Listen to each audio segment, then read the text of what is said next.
சில நேரம் மக்கள் பாருங்களேன், இவன் அதுக்கு சரிப்பட்டு வரமாட்டான். முன்னாடியாவது எதுக்குன்னு சொல்லுவாங்க, ஒரு ஆறுதல் இருக்கும். இப்போ எதுக்குன்னே சொல்ல மாட்டுக்காங்க.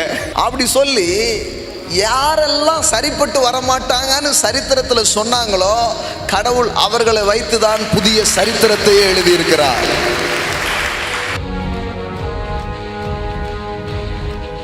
கொயர் குரூப்ல ஒருத்தர் பாடின பாட்டு சரியே இல்லை, கழுத குரல், கழுத வாய்ஸ் அப்படின்னு சொல்லிட்டு ஒதுக்கிட்டாங்க. அவர் சீடி எதை இன்னைக்கு உலகமே கேட்டுட்டு இருக்குது, ஃபாதர் பெர்க்மன்ஸ்.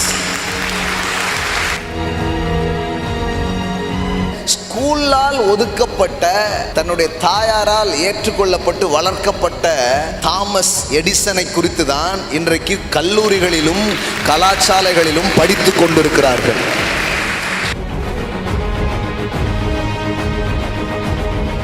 கல்லூரிகளால், பாடசாலையால் யார் ஒதுக்கப்பட்டார்களோ அவர்களை குறித்து தான் இன்றைக்கு பாடசாலையில் படித்து கொண்டிருக்கிறார்கள். தேவையில்லை அப்படின்னு தள்ளப்பட்ட உன்னை தான் கர்த்தர் தலைக்கல்லாக, தலைமையாக அவர் மாற்றுவார்.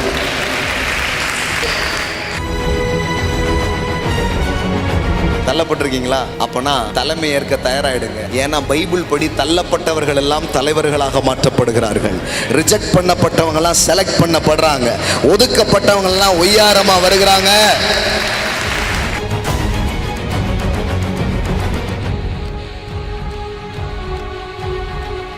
ஒரு வேலையாளா கூட உங்களை சேர்த்துக்கொள்ளாத ஒரு நிறுவனம் உங்களை தேடி வரும். உங்க அப்பாயின்மெண்ட்டுக்காக காத்திருக்கும். நான் தாங்க என் குடும்பத்திலே கம்மியா படிச்சவன், நான் தாங்க சின்ன வேலையில இருக்கிறவன், மற்றவங்களாம் நல்ல நிலையில இருக்கிறாங்க, என்கிட்ட தாங்க ஒண்ணுமே இல்லைன்னா கடவுள் சொல்றாரு, ஆகாத கல்லே நீதான் தலைக்கல், நீ தான் முதற்கல். இப்போ முதல்ல கடவுளுடைய செலக்ஷன், அந்த சூசிங் நடக்கிறதுக்கு முன்னாடி ஒண்ணு நடக்குது. என்ன நடக்குது தெரியுமா? தள்ளப்படுதல் நடக்குது. அப்ப நிறைய தள்ளப்படுதல் நடந்துடுச்சுன்னா, மனிதனால் தள்ளப்பட்டதும் தேவனால் தெரிந்து கொள்ளப்பட்டதுமா இருக்கிற நபர்கள் நீங்கள்.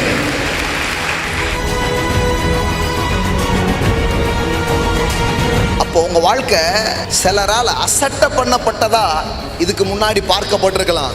ஆனா இனிமே சில கண்கள் உங்கள் வாழ்வை பார்த்து ஆச்சரியப்படும், விழிகள் விரியும் என்று நான் உங்களுக்கு சொல்லுகிறேன்.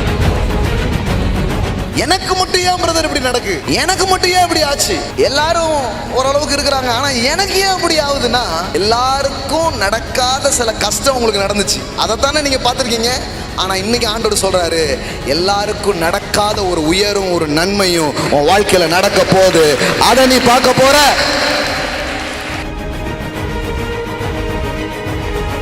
நான் ஒரு சர்மன் ஆன் தி மவுண்டன் சொல்றேன். தள்ளப்பட்டவர்களாகிய நீங்கள் பாக்கியவான்கள், நீங்கள் தலைவர்கள் ஆவீர்கள். என்னைக்குமே பாருங்களேன், வாழ்க்கையில இந்த ரிஜெக்ஷனை நீங்க ஹேண்டில் பண்ண கத்துக்கணும். தாவீதின் குடும்பத்துல தாவீது தான் ரொம்ப கடைசி. அவன் தான் எண்ணப்படாத ஒருவனாக இருக்கிறான். அவன் வீட்டுல பெரிய விருந்து நடக்கு, எல்லாருமே வரவழைக்கப்படுறாங்க. ஆனா அந்த முக்கியமான விருந்துக்கு யாரும் அழைக்கப்படல, தாவீது அழைக்கப்படல. ஆனா என்ன நடந்ததுன்னா, இந்த தள்ளப்பட்ட தாவீது தான் எல்லாருக்கும் முன்னாடி கடவுள் கொண்டு வந்து அவன் தலையில தைலத்தை ஊத்தி அவனை ராஜாவா கடவுள் அபிஷேகம் பண்ணி, எண்ணப்படாதவன் எண்ணப்பட்டான், ஆகாத கல் தலைக்கல் ஆயிடுச்சு. எத்தனையோ பேர் உன்னை ரிஜெக்ட் பண்ணிருக்கலாம், எத்தனையோ பேர் உன்னை ஒதுக்கி இருக்கலாம். ஏன்? உன் மனசே, உன் எண்ணமே உன்னை ஒதுக்கி தள்ளி இருக்கலாம். ஆனா கடவுள் சொல்றாரு, நான் உன்னை தெரிந்து கொண்டிருக்கிறேன், நான் உன்னை எனக்காக முன் குறித்திருக்கிறேன்.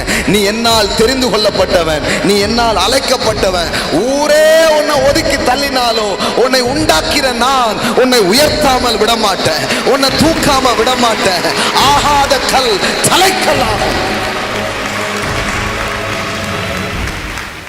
இன்றைக்கு தேவன் தந்த வார்த்தைக்கு நேராக போகலான்னு நினைக்கிறேன். சங்கீதம் 118:24. இது கர்த்தர் உண்டு பண்ணின நாள், இதிலே களி கூர்ந்து மகிழ கடவோம். ஏன் அப்படிப்பட்ட ஒரு களி கூறுதல், அப்படிப்பட்ட ஒரு மகிழ்ச்சி அப்படின்னா, 22-23 பாருங்க. வீடு கட்டுகிறவர்கள் ஆகாதென்று தள்ளின கல்லே மூளைக்கு தலைக்கல் ஆயிற்று. அது கர்த்தரால் ஆயிற்று. அது நம்முடைய கண்களுக்கு ஆச்சரியமா இருக்கிறது.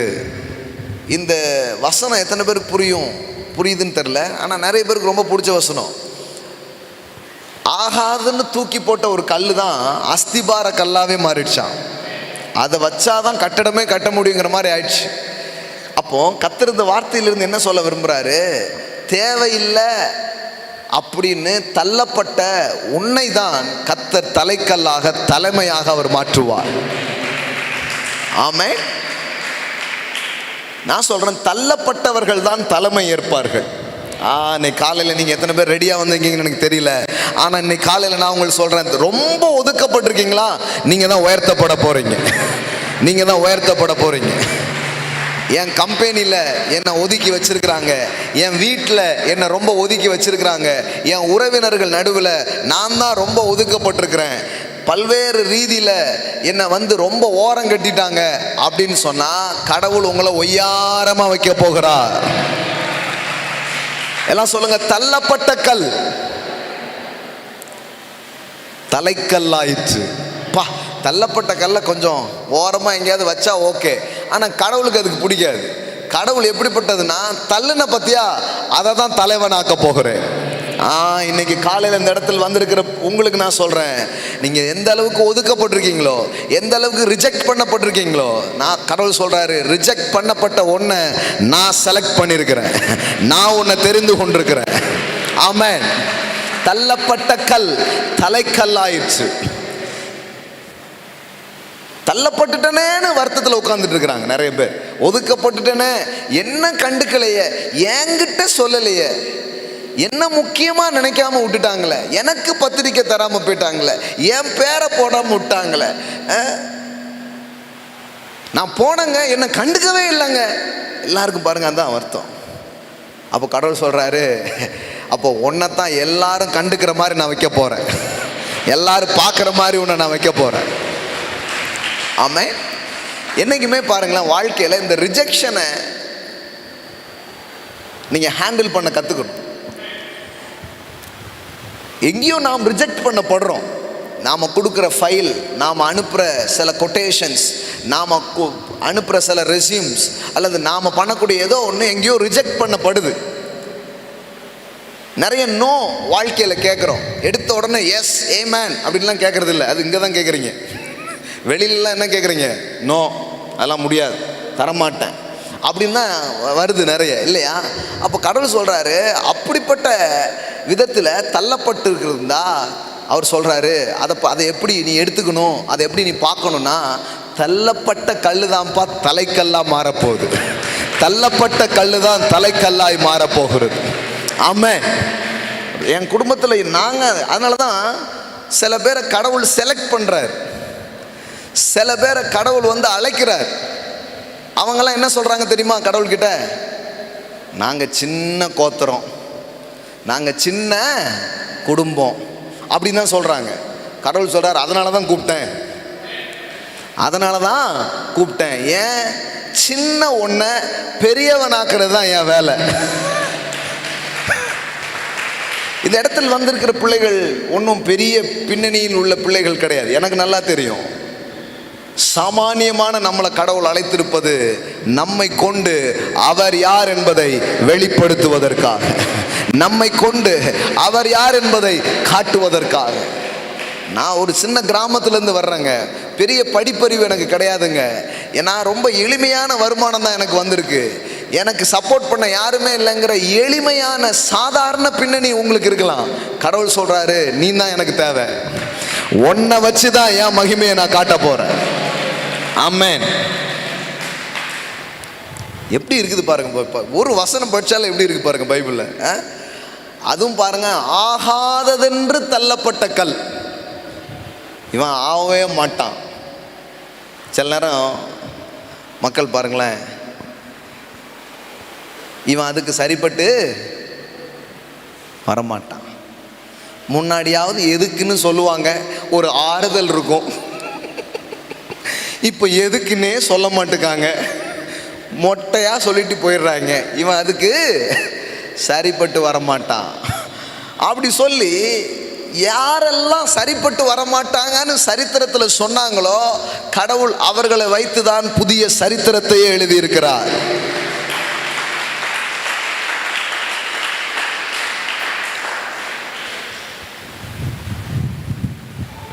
கருப்பர் இன மக்கள் ஒரு காலத்தில் ரொம்ப ஒடுக்கப்பட்டாங்க.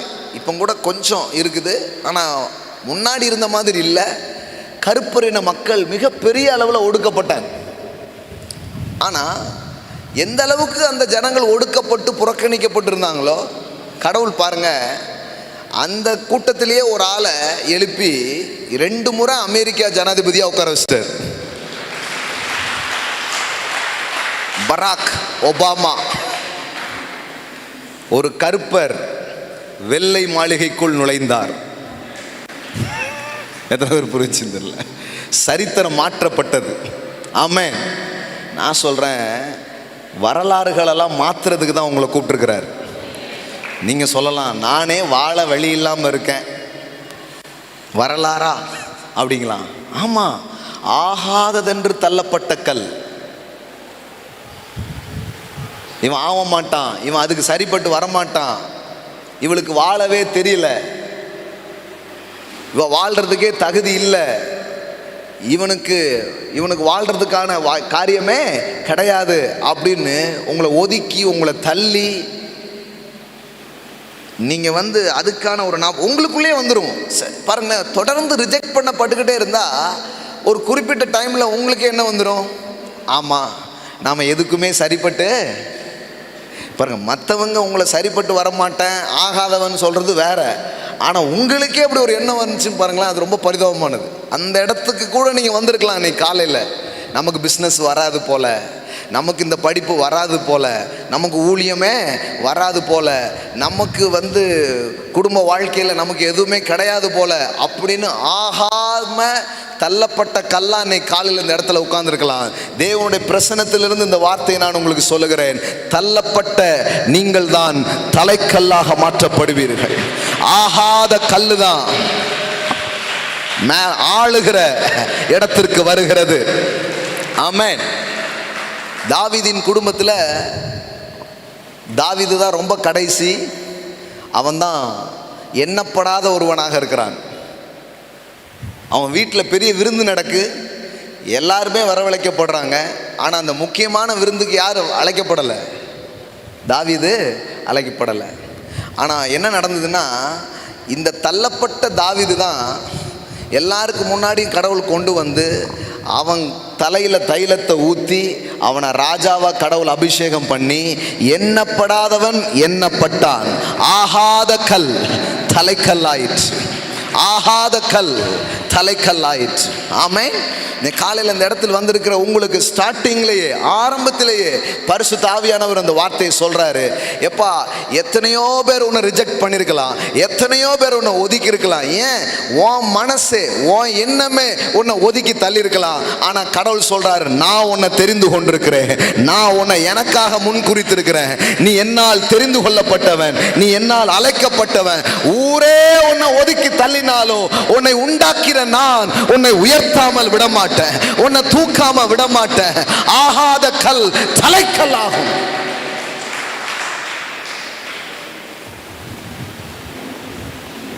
திறமையானவர்கள் எல்லாம் வரவும் அப்படின்னு நிறுவனங்கள் எல்லாம் இன்டர்வியூ எடுத்துட்டு இருக்கு. ஆனா கடவுள் தன்னுடைய தேர்வை, தன்னுடைய இன்டர்வியூ எங்க வைக்கிறார் தெரியுமா? குப்பத்தொட்டியிலிருந்து எடுக்கிறார். குப்பத்தொட்டியிலிருந்து இருக்கிறார், புழுதியிலிருந்து தூக்குகிறார், குப்பையிலிருந்து உயர்த்துகிறார், பிரபுக்களோடு ராஜாக்களோடு உட்கார வைக்கிறார். ஆமென், ஆமென், ஆமென். நீங்க பெரிய ஆளா வர்றதுல தாமா கடவுளுக்கு மகிமை. ஆமென். நீங்க ஒரு பெரிய பிசினஸ் மேனா, நீங்க அநேகர் பார்க்கிற ஒரு நபரா, அநேகருக்கு முன்பாடி உயர்ந்த நிலையில் இருக்கிறதெல்லாம் கடவுளுக்கு மகிமை இருக்கு. இந்த நாள்ல தேவன் அதை உங்க வாழ்க்கையில துவங்குகிறார். ஆமென், ஹல்லேலூயா, ஆமென். நான் சொல்றேன், நம்ம ஒவ்வொருத்தருக்கும் அப்படி ஒரு பின்னணி இருக்கு. நீங்க நினைச்சுக்க வேண்டியதில்லை, நல்ல பின்னணி இருந்தாதான் அவங்க முன்னணியில் வருவாங்க அப்படின்னு நீங்க என்ன பண்ணிக்க வேண்டியதில்லை, நினைச்சிக்க வேண்டியதே இல்லை. ஒரு மோசமான பின்னணி இருந்தாலும் தேவன் உங்களை முன்னாடி கொண்டு வர முடியும். ஆமென். கடவுள் பின்னணியை பார்த்து வேலை செய்கிற ஒரு கடவுள் கிடையாது. ஆமென். உங்க பேக்ரவுண்டு எதுவாக வேணாலும் இருக்கலாம், உங்க பின்னணி எதுவாக வேணாலும் இருக்கலாம். நிறைய பேர் அதை ஒரு தடையாக வச்சுக்கிட்டு இருப்பாங்க. ஏன் எனக்கு நல்ல பேக்ரவுண்டே கிடையாது. கடவுள் சொல்றாரு, பரவாயில்ல, எந்த பேக்ரவுண்ட் இல்லைனாலும் பரவாயில்ல, நான் உன் பின்னாடி நிற்பேன், நான் உன் பக்கமா நிற்பேன்.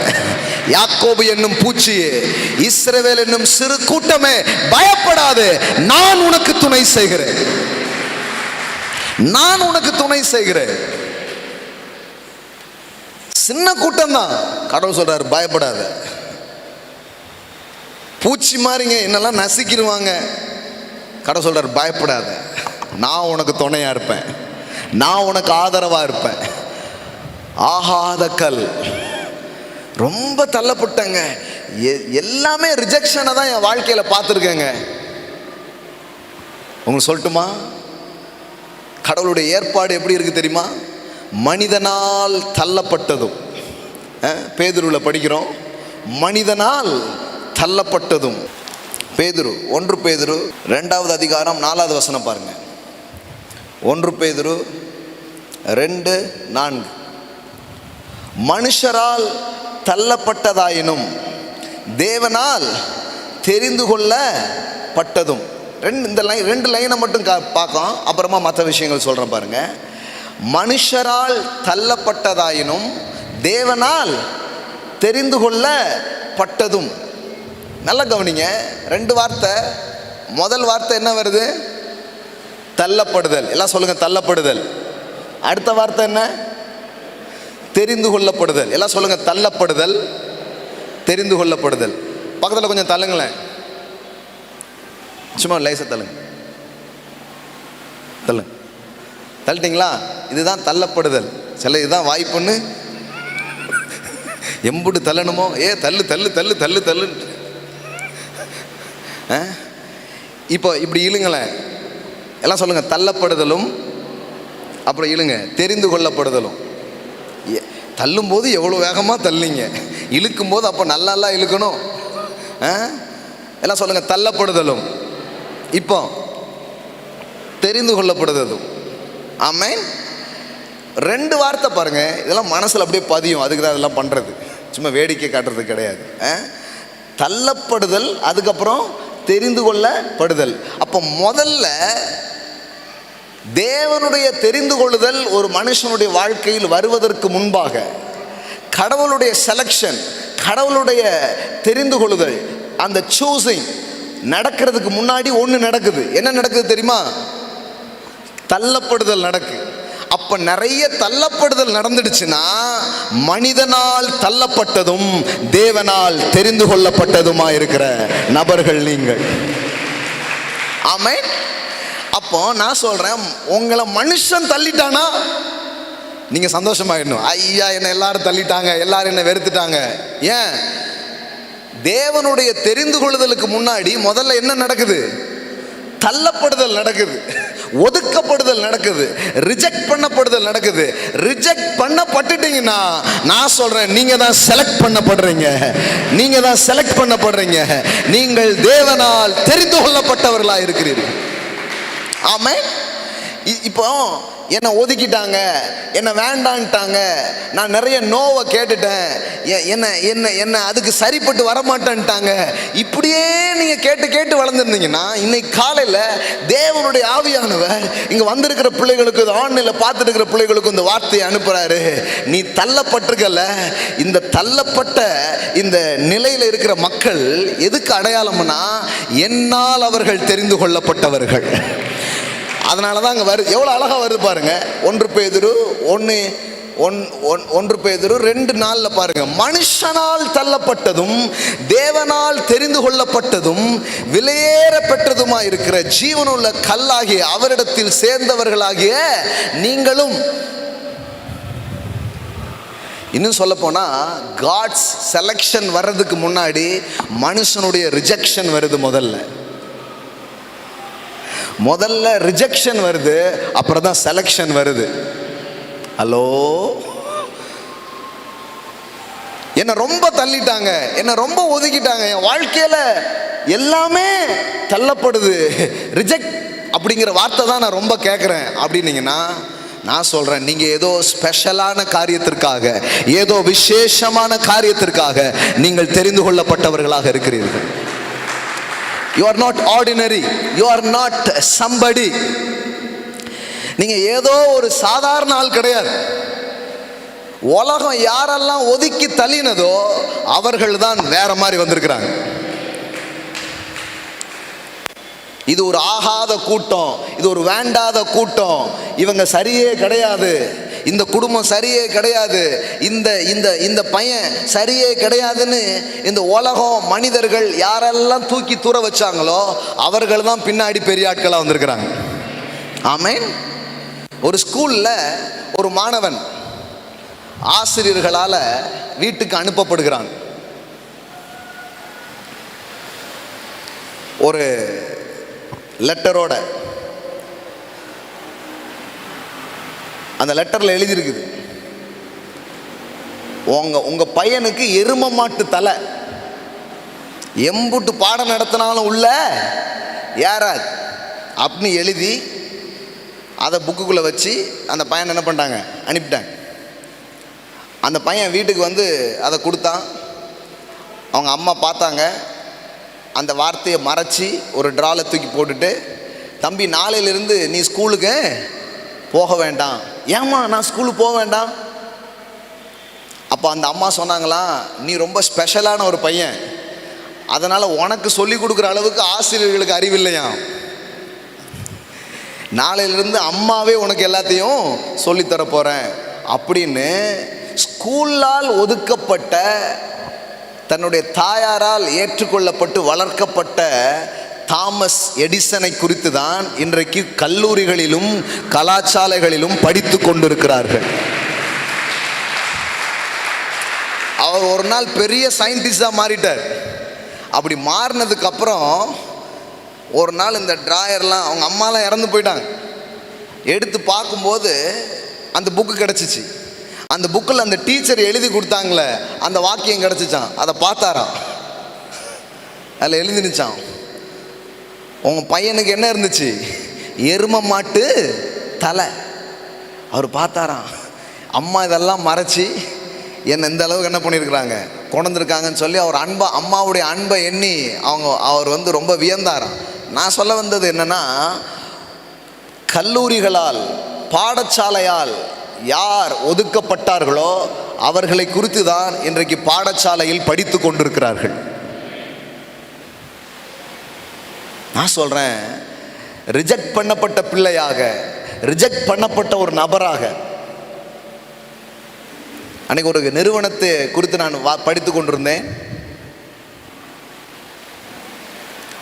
அந்த நிறுவனத்தினுடைய தலைவர் ஒரு குறிப்பிட்ட நிறுவனத்தில் வேலைக்காக அப்ளிகேஷன் போட்டிருக்கிறாரு.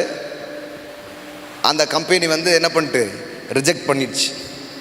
ஆனால் இன்னைக்கு அவர் எந்த கம்பெனியில் வேலைக்காக அப்ளிகேஷன் போட்டாரோ அதை விட பெரிய கம்பெனியை உருவாக்கியிருக்கிறார், அலிபாபா. எத்தனை பேர் தெரியும் அது? அலிபாபாவும் 40 திருடர்களும். அது இல்லை, நமக்கு அந்த கதை மட்டும்தான். அலிபாபா தானே நாங்கள் பார்த்துருக்கோம் பிரதர் அப்படிங்க. அந்த திருடர்களில் அலிபாபா மிகப்பெரிய ஒரு அமேசான் மாதிரி மிகப்பெரிய ஒரு இதை அவர் உருவாக்கியிருக்கிறார். அவர் வந்து ரிஜெக்ட் பண்ணப்பட்டவர். எல்லா இதுலையும் பாருங்கள். அதனால தான் இந்த ரிஜெக்ஷனை குறித்து வாழ்க்கையில் நொந்து போகக்கூடாது. வேண்டான்ட்டாங்களா, ஒதுக்கிட்டாங்களா, உடனே அவங்க மேலே கஷ்டப்படுறதோ, அவங்க மேலே கோவப்படுறதோ, அவங்களை குறித்த சில பாருங்களேன், பிசாசு சில பேர் அப்படி ஆக்கி விட்டுருவான். அவங்களை குறித்த கசப்புலேயே உட்காந்துருப்பாங்க, எப்படி பண்ணிட்டானே, அதில் உட்காந்துட்டு இருக்கக்கூடாது. உங்களை நோ சொல்லியிருக்கலாம், உங்களை வேண்டான்னு சொல்லியிருக்கலாம், உங்கள் அருமை புரியாமல் உங்களை வந்து தள்ளி விட்டுருக்கலாம். ஆனால் நீங்கள் அதை கொடுத்து இன்னிலேருந்து சந்தோஷப்படணும். ஏன் தெரியுமா? மனுஷனால் தள்ளப்பட்டதும் தேவனால் தெரிந்து கொள்ளப்பட்டதும். என் கம்பெனி ப்ராடக்டை சில ரிஜெக்ட் பண்ணியிருக்காங்களா, அப்போ அது இன்டர்நேஷ்னல் ப்ராடக்டாக மாறப்போகுது, அது உலகளாவிய ப்ராடக்டாக மாறப்போகுது. ஆமென், ஹல்லேலூயா. சபை நடத்துறதுக்கு நமக்கு எப்பெல்லாம் இடம் மறுக்கப்பட்டிருக்குதோ அப்பெல்லாம் கடவுள் பெரிய இடத்தை கொடுத்துருக்கிறார்.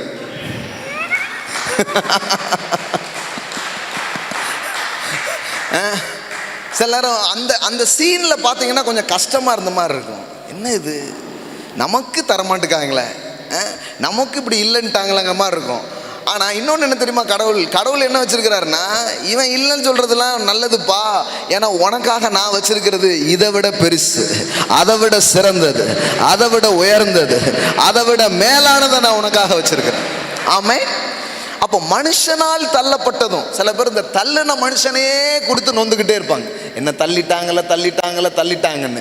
தள்ளுன ஆளை பத்தி கவலைப்படாதீங்க, உங்களை தூக்கும்படியாய் ஒரு தேவன் ஒருவர் இருக்கிறார். நீங்க தள்ளப்பட்ட இடத்திலேயே, விழுந்த இடத்திலேயே உங்களை தூக்கி நிறுத்துகிற ஒரு தேவன் ஒருவர் இருக்கிறார்.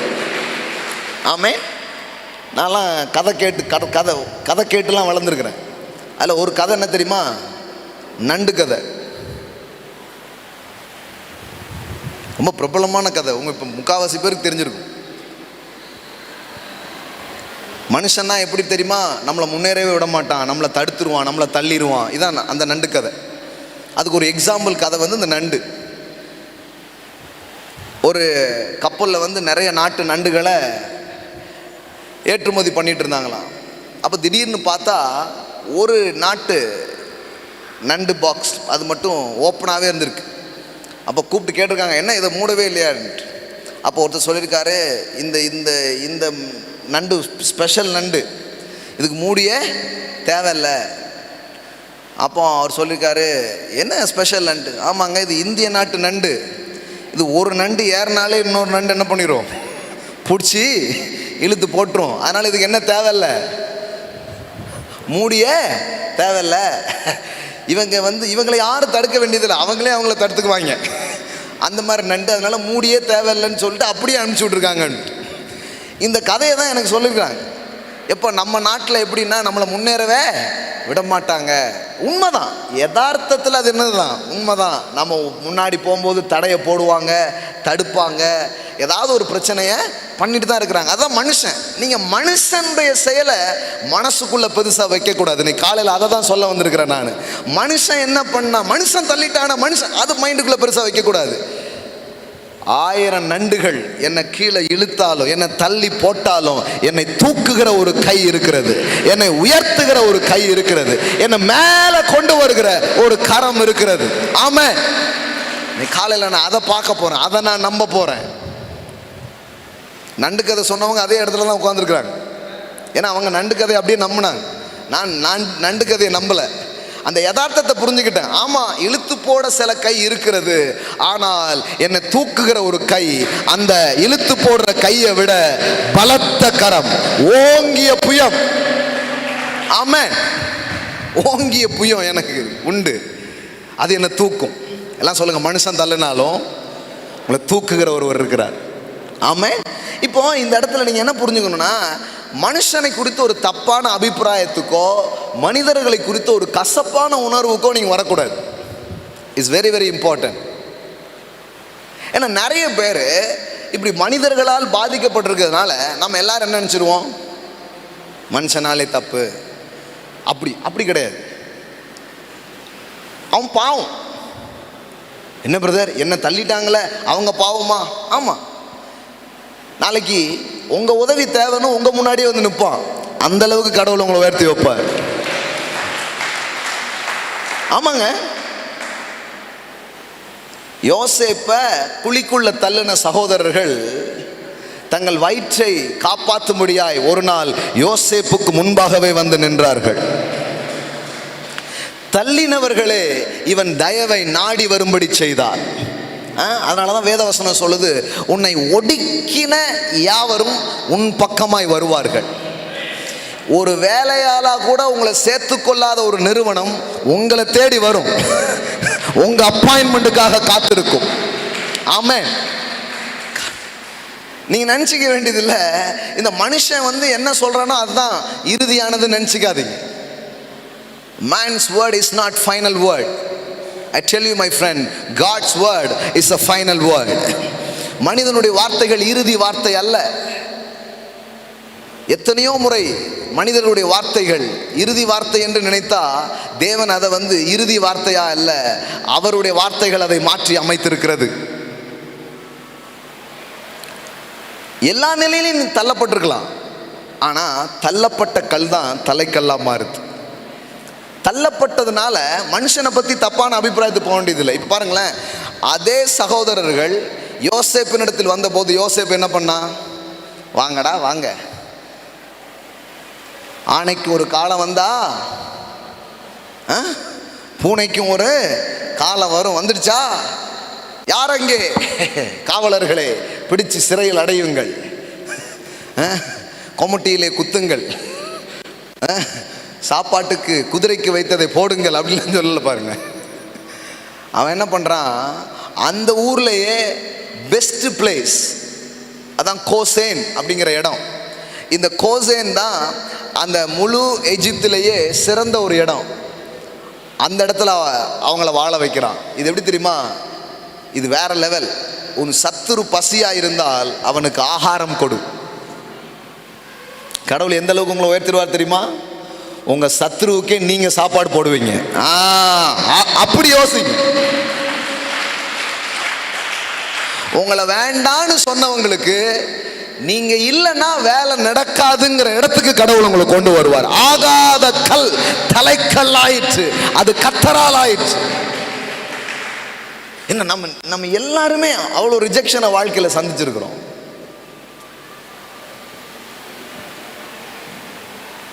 ஒரு கொயர் குரூப்ல ஒருத்தர் பாடின பாட்டு சரியே இல்லை, கழுத குரல், கழுத வாய்ஸ் அப்படின்னு சொல்லிட்டு ஒதுக்கிட்டாங்க பாட்டு பாடின ஒரு பையனை. அவர் கேசட்டை தான், அவர் சீடியை தான் இன்னைக்கு உலகமே கேட்டுட்டு இருக்குது, ஃபாதர் பெர்க்மன்ஸ்.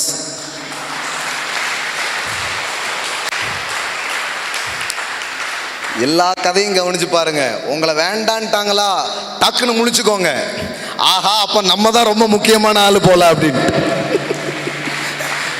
இந்த செய்திக்கு அப்புறம் நோ அப்படின்னு வார்த்தையை கேட்டா கூட உங்களுக்கு சந்தோஷமாயிரும். ஆஹா அப்ப நோவா, அப்ப நான் தான் அது. அந்த தலைக்கல், அந்த மூளைக்கல். ஆமென். நீங்க அவங்கள கசந்துக்காதீங்க. உங்களை வேண்டான்னு சொன்ன அவ்வளவு அன்பா இருந்தாங்க, திடீர்னு என்னை விட்டுட்டு போயிட்டாங்க, திடீர்னு என்னை வேண்டான்ட்டாங்க, திடீர்னு என்னை ஒதுக்கி தள்ளிட்டாங்க, அதை தான் என்னால் தாங்க முடியலம்மா. கவலைப்படாதீங்க, தள்ளப்பட்ட கல்லே நீதான் தலைக்கல்லாய் முதற்கல்லாய் இருக்க போகிறாய். ஆமென். so many rejections. சில சொல்றாங்க, என் வாழ்க்கையில எவ்வளவு தள்ளப்படுதலை நான் பார்த்துட்டேன் தெரியுமா, அம்புட்டு ஒதுக்கப்படுதலை பார்த்துருக்கேன். அதனால தான் சிலர் யாருக்கிட்டையுமே பழக மாட்டாங்க. நீங்கள் பார்த்துருக்கீங்களா? அவ்வளோவா ஒட்ட மாட்டாங்க, அவ்வளோவா நெருங்கி வரமாட்டாங்க. ஏன் தெரியுமா? அவங்க உறவுகளால் எங்கேயோ பாதிக்கப்பட்டிருப்பாங்க, எங்கேயோ ஆழமான காயங்கள் அவங்க கையில் இருக்கும். கை கூட கொடுக்க மாட்டாங்க, டப்புக்குன்னு பிடிங்கிடுவாங்க. என்னமோ கையில் கிடக்க மோதிரத்தை நம்ம எடுத்துகிற மாதிரி. பார்த்தீங்களா நீங்கள்? டப்புன்னு முடிஞ்ச உடனே ஓடிடுவாங்க, யாருக்கிட்டையும் பேச மாட்டாங்க, யாருக்கிட்டையுமே பழக மாட்டாங்க. ஏன் தெரியுமா? போதும்பா ஒரு மாதிரி ஆயிருக்கு. அப்போ கடவுள் சொல்கிறாரு, அப்படி கிடையாது. தள்ளப்பட்ட கல்லாக, ஒதுக்கப்பட்ட கல்லாக, பாதிக்கப்பட்ட நபராக இருக்கிற உன்னை கொண்டு தான் சில காரியத்தை நான் செய்ய போகிறேன். ஆமென். நான் உங்களுக்கு நிறைய இடத்த உங்களுக்கு காமிச்சேன். சின்ன ஒதுக்கப்பட்ட சின்ன குடும்பம்னு சொல்லப்படுது, அவங்கள தான் கடவுள் என்ன பண்ணுறாரு? தெரிந்து கொள்ள ஆரம்பிக்கிறார். அதனால தான் இது எல்லாருக்கும் நம்பிக்கை வரமாட்டுக்கு. என்னங்க எங்களையா கடவுள் தெரிந்து கொள்றார் அப்படின்னு ஒரு கேள்வியே வந்துடுது பாருங்க. நீங்க நல்லா கவனிச்சு பார்த்தீங்கன்னா, கிதியோனை கடவுள் தெரிந்து கொள்கிறார். கிதியோன் என்ன சொல்றான்? கிதியோன் என்ன சொல்றான் தெரியுமா? நான் ரொம்ப சின்ன குடும்பம், நான் ரொம்ப சின்ன குடும்பம். பாருங்க, நியாயாதிபதிகளின் புஸ்தகம் 6வது அதிகாரம் 15. அதற்கு அவன், என் ஆண்டவனே, ஆண்டவர் சொன்னவனே அப்படிங்க, என் ஆண்டவனே, இஸ்ரவேலை நான் எதினால் இதோ மனாசேயில் என் குடும்பம் மிகவும் எளியது. அவன் பாருங்களேன், மனாசே கோத்திரம் ரொம்ப சின்னது, அதுல என் குடும்பம் ரொம்ப எளியது. என் குடும்பம் எளியது. என் தகப்பன் வீட்டில், அதுவும் எங்க வீட்டில் நான் ரொம்ப கடிசட. அப்படிதான் சொல்றான். கோத்திரத்திலே நாங்கள் சின்ன கோத்திரம், அந்த சின்ன கோத்திரத்திலே நாங்கள் சின்ன குடும்பம், அந்த சின்ன குடும்பத்திலே நான் யாரு? அந்த வார்த்தையை சொல்லுங்க. என் தகப்பன் வீட்டில் எல்லோரிலும் நான், நல்லா தெரிஞ்சுக்கோங்க, எல்லோரிலும் நான் சிறியவன். அப்படின்னா என்ன? முக்குக்கு வந்தாச்சு. இனிமே அவனை விட லோயஸ்ட் எதுவுமே கிடையாது. இந்த லோயஸ்ட்டை தான் ஹையஸ்டா மாத்துறார். இந்த எளியது அப்படிங்கிறத தான் வலியதாக மாற்றுகிறார். உலகத்தினுடைய தத்துவம் என்ன தெரியுமா? the survival of fitness. இந்த உலகத்தினுடைய தத்துவம் என்ன? வலியது ஜெயிக்கும். அதுதான் டார்வினுடைய கோட்பாடு. உலகமே இப்ப எப்படி இயங்கிக்கிட்டு இருக்குது? வலியது ஜெயிக்கும். ஆனா வேத வசனம் சொல்லுது எளியது ஜெயிக்கும். இன்னைக்கு காலையில வந்திருக்கிற உங்களுக்கு எளியது ஜெயிக்கும். இந்த உலகத்தின் கோட்பாட்டை கடவுள் மாற்றி அமைக்கும்படி உங்களை கூப்பிட்டுருக்கிறாருங்க. இந்த உலகம் ஒரு சர்வைவல் ஆஃப் ஃபிட்னஸ்ல அது இயங்கிக்கிட்டு இருக்குது. பலம் உள்ளது ஜெயிக்கும். பலம் உள்ளது தான் காரியங்களை பண்ணும். அப்ப பலவீனவர்கள், ஒதுக்கப்பட்டவர்கள், உங்களுக்கு நம்பிக்கையே கிடையாது, நீங்க அப்படியே போயிருங்கன்னு உலகம் அனுப்பிக்கிட்டு இருக்குது. அதனாலதான் ரிஜெக்ஷன், அதனாலதான் தற்கொலை எண்ணங்கள், அதனாலதான் வாழ்க்கையில தாழ்வு மனப்பான்மைகள், வாழ்க்கையில ஒரு நிம்மதி இல்லாம ஒதுக்கப்பட்ட நிலையில மக்கள் வாழுகிறார்கள். ஆனால் என் தேவனுடைய வார்த்தை சொல்லுகிறது எளியது வலியதாய் மாறுகிறது.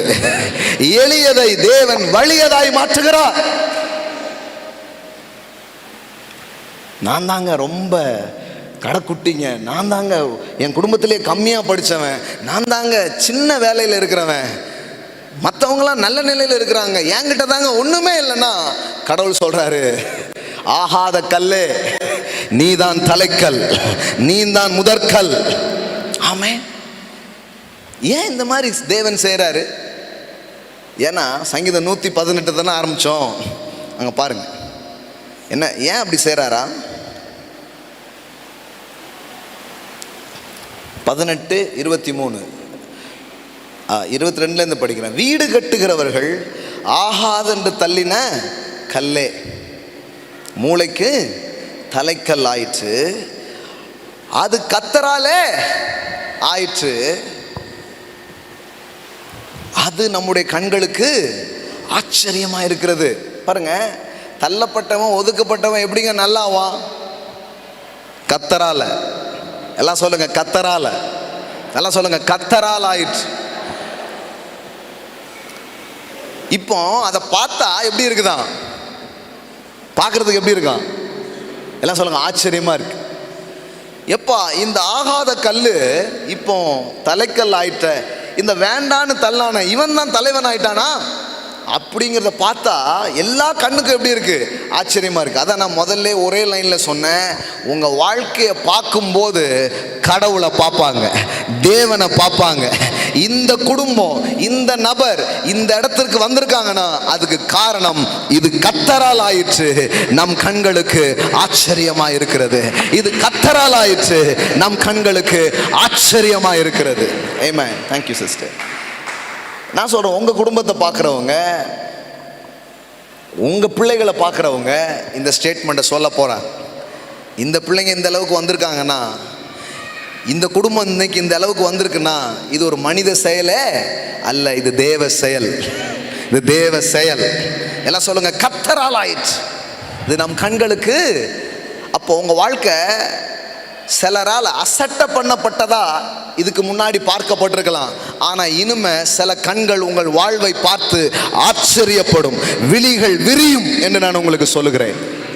இதுவரைக்கும் அதே விழிகள் உங்களை மட்டமா பார்த்தது, ஏளனமா பார்த்துச்சு. ஆனா தேவன் இன்னைக்கு காலையில இந்த வார்த்தையை கேட்க பண்றாருன்னா, இனி உங்களை மட்டமா ஏளனமா பார்த்த கண்ணெல்லாம் விரிஞ்சி ஆச்சரியமா பார்க்கிற நாட்களை தேவன் உங்களுக்கு வைத்திருக்கிறார். அதுக்காக தான் இந்த காலையில இந்த வார்த்தையை அனுப்பி கொண்டிருக்கிறார். அநேக கண்களுக்கு உங்கள் வாழ்க்கை ஆச்சரியமா இருக்கும். பாருங்க, இது கர்த்தரால் ஆயிற்று, நம் கண்களுக்கு இது ஆச்சரியம். எந்த திருநெல்வேலியில 9th கூட ஒழுங்கா கம்ப்ளீட் பண்ணாம படிக்கவே முடியாது அப்படின்னு எந்த பட்டணம் என்னை போற மாதிரி ஒரு நிலைக்கு உண்டு பண்ணிச்சோ, இதே பட்டணத்துக்கு தான் அவர் வார்த்தையை பிரசங்கிக்க அனுப்பியிருக்கிறார்.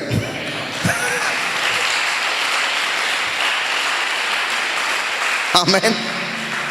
எவ்வளோ நல்ல தேவன் பாருங்க இன்னைக்கு காலையில். அதனால தான் நம்ம மற்றவங்களை நம்பிக்கை இல்லாதவங்கள வாழக்கூடாது, நம்பிக்கையோடு வாழணும். ஆமென். பரவாயில்லைங்க, ஆகாததை கூட என் தேவன் ஆக வைப்பார், தள்ளப்பட்டதை கூட என் தேவன் தலைமை ஏற்க வைப்பார். ஆமென். இன்னொரு ஸ்கிரிப்சர் காமிக்கிறோம் பாருங்க, இன்னும் அது பில்ட் ஆகும். இப்போ நான் சொல்ல அது பில்ட் ஆகிட்டே இருக்குது, இல்லை ஒரு கட்டணம் எழும்புற மாதிரி உள்ள எழும்பிக்கிட்டே இருக்குது பாருங்க. அப்போஸ்தலர் நடபடிகள் பாருங்க.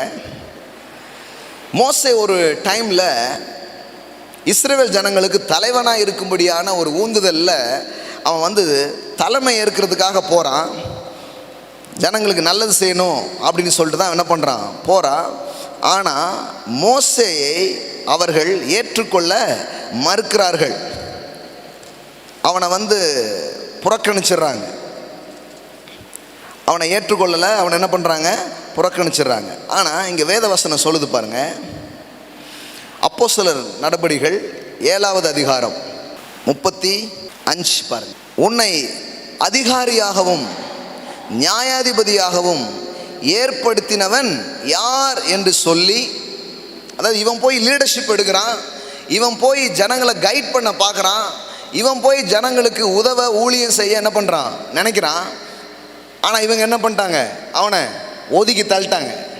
நீ எங்களுக்கு தலைவனாக இருக்க முடியாது, நீ எங்களுக்கு தலைவனாக இருக்க லாய்க்கியே கிடையாதுன்னு மோசே என்ன பண்ணிட்டாங்க, ஒதுக்கி தள்ளிட்டாங்க. ஆனால் வசனம் எவ்வளோ அழகாக சொல்லுது பாருங்க, உன்னை அதிகாரியாகவும் நியாயாதிபதியாகவும் ஏற்படுத்தினவர் யார் என்று சொல்லி அவர்கள் மறுதலித்திருந்த இந்த மோசேயே தானே தேவன் முட்செடியில் அவனுக்கு தரிசனமான தூதனாலே தலைவனாகவும் மீட்பனாகவும் அனுப்பினார். எவ்வளோ அழகாக வருது பாருங்க. அவர்கள் மறுதலித்திருந்த இந்த மோசேயை, யார ஒரு கூட்ட மக்கள் வேண்டான்னு சொல்லி தள்ளினாங்களோ அந்த மோசேயை, எல்லாம் சொல்லுங்க அந்த மோசேயை, எல்லாம் சொல்லுங்க அந்த மோசேயை. இது சொல்லும் போது நீங்க உங்களை மனசுல வச்சுக்கோங்க, தள்ளப்பட்ட உங்களை தான் மறுபடியும் அதே இடத்துல நிறுத்தி அதே இடத்துல உங்களை உயர்த்தி மறுதலித்த அந்த மோசேயை. எவ்வளவு அழகா வருது பாருங்க. மறுதலித்த அந்த மோசேயை தலைவனாகவும் மீட்பனாகவும் அனுப்பினார். எல்லாம் சொல்லுங்க, தலைவனாகவும் மீட்பனாகவும் அனுப்பினார். பக்கத்தில் பார்த்து கேளுங்க, தள்ளப்பட்டிருக்கீங்களா?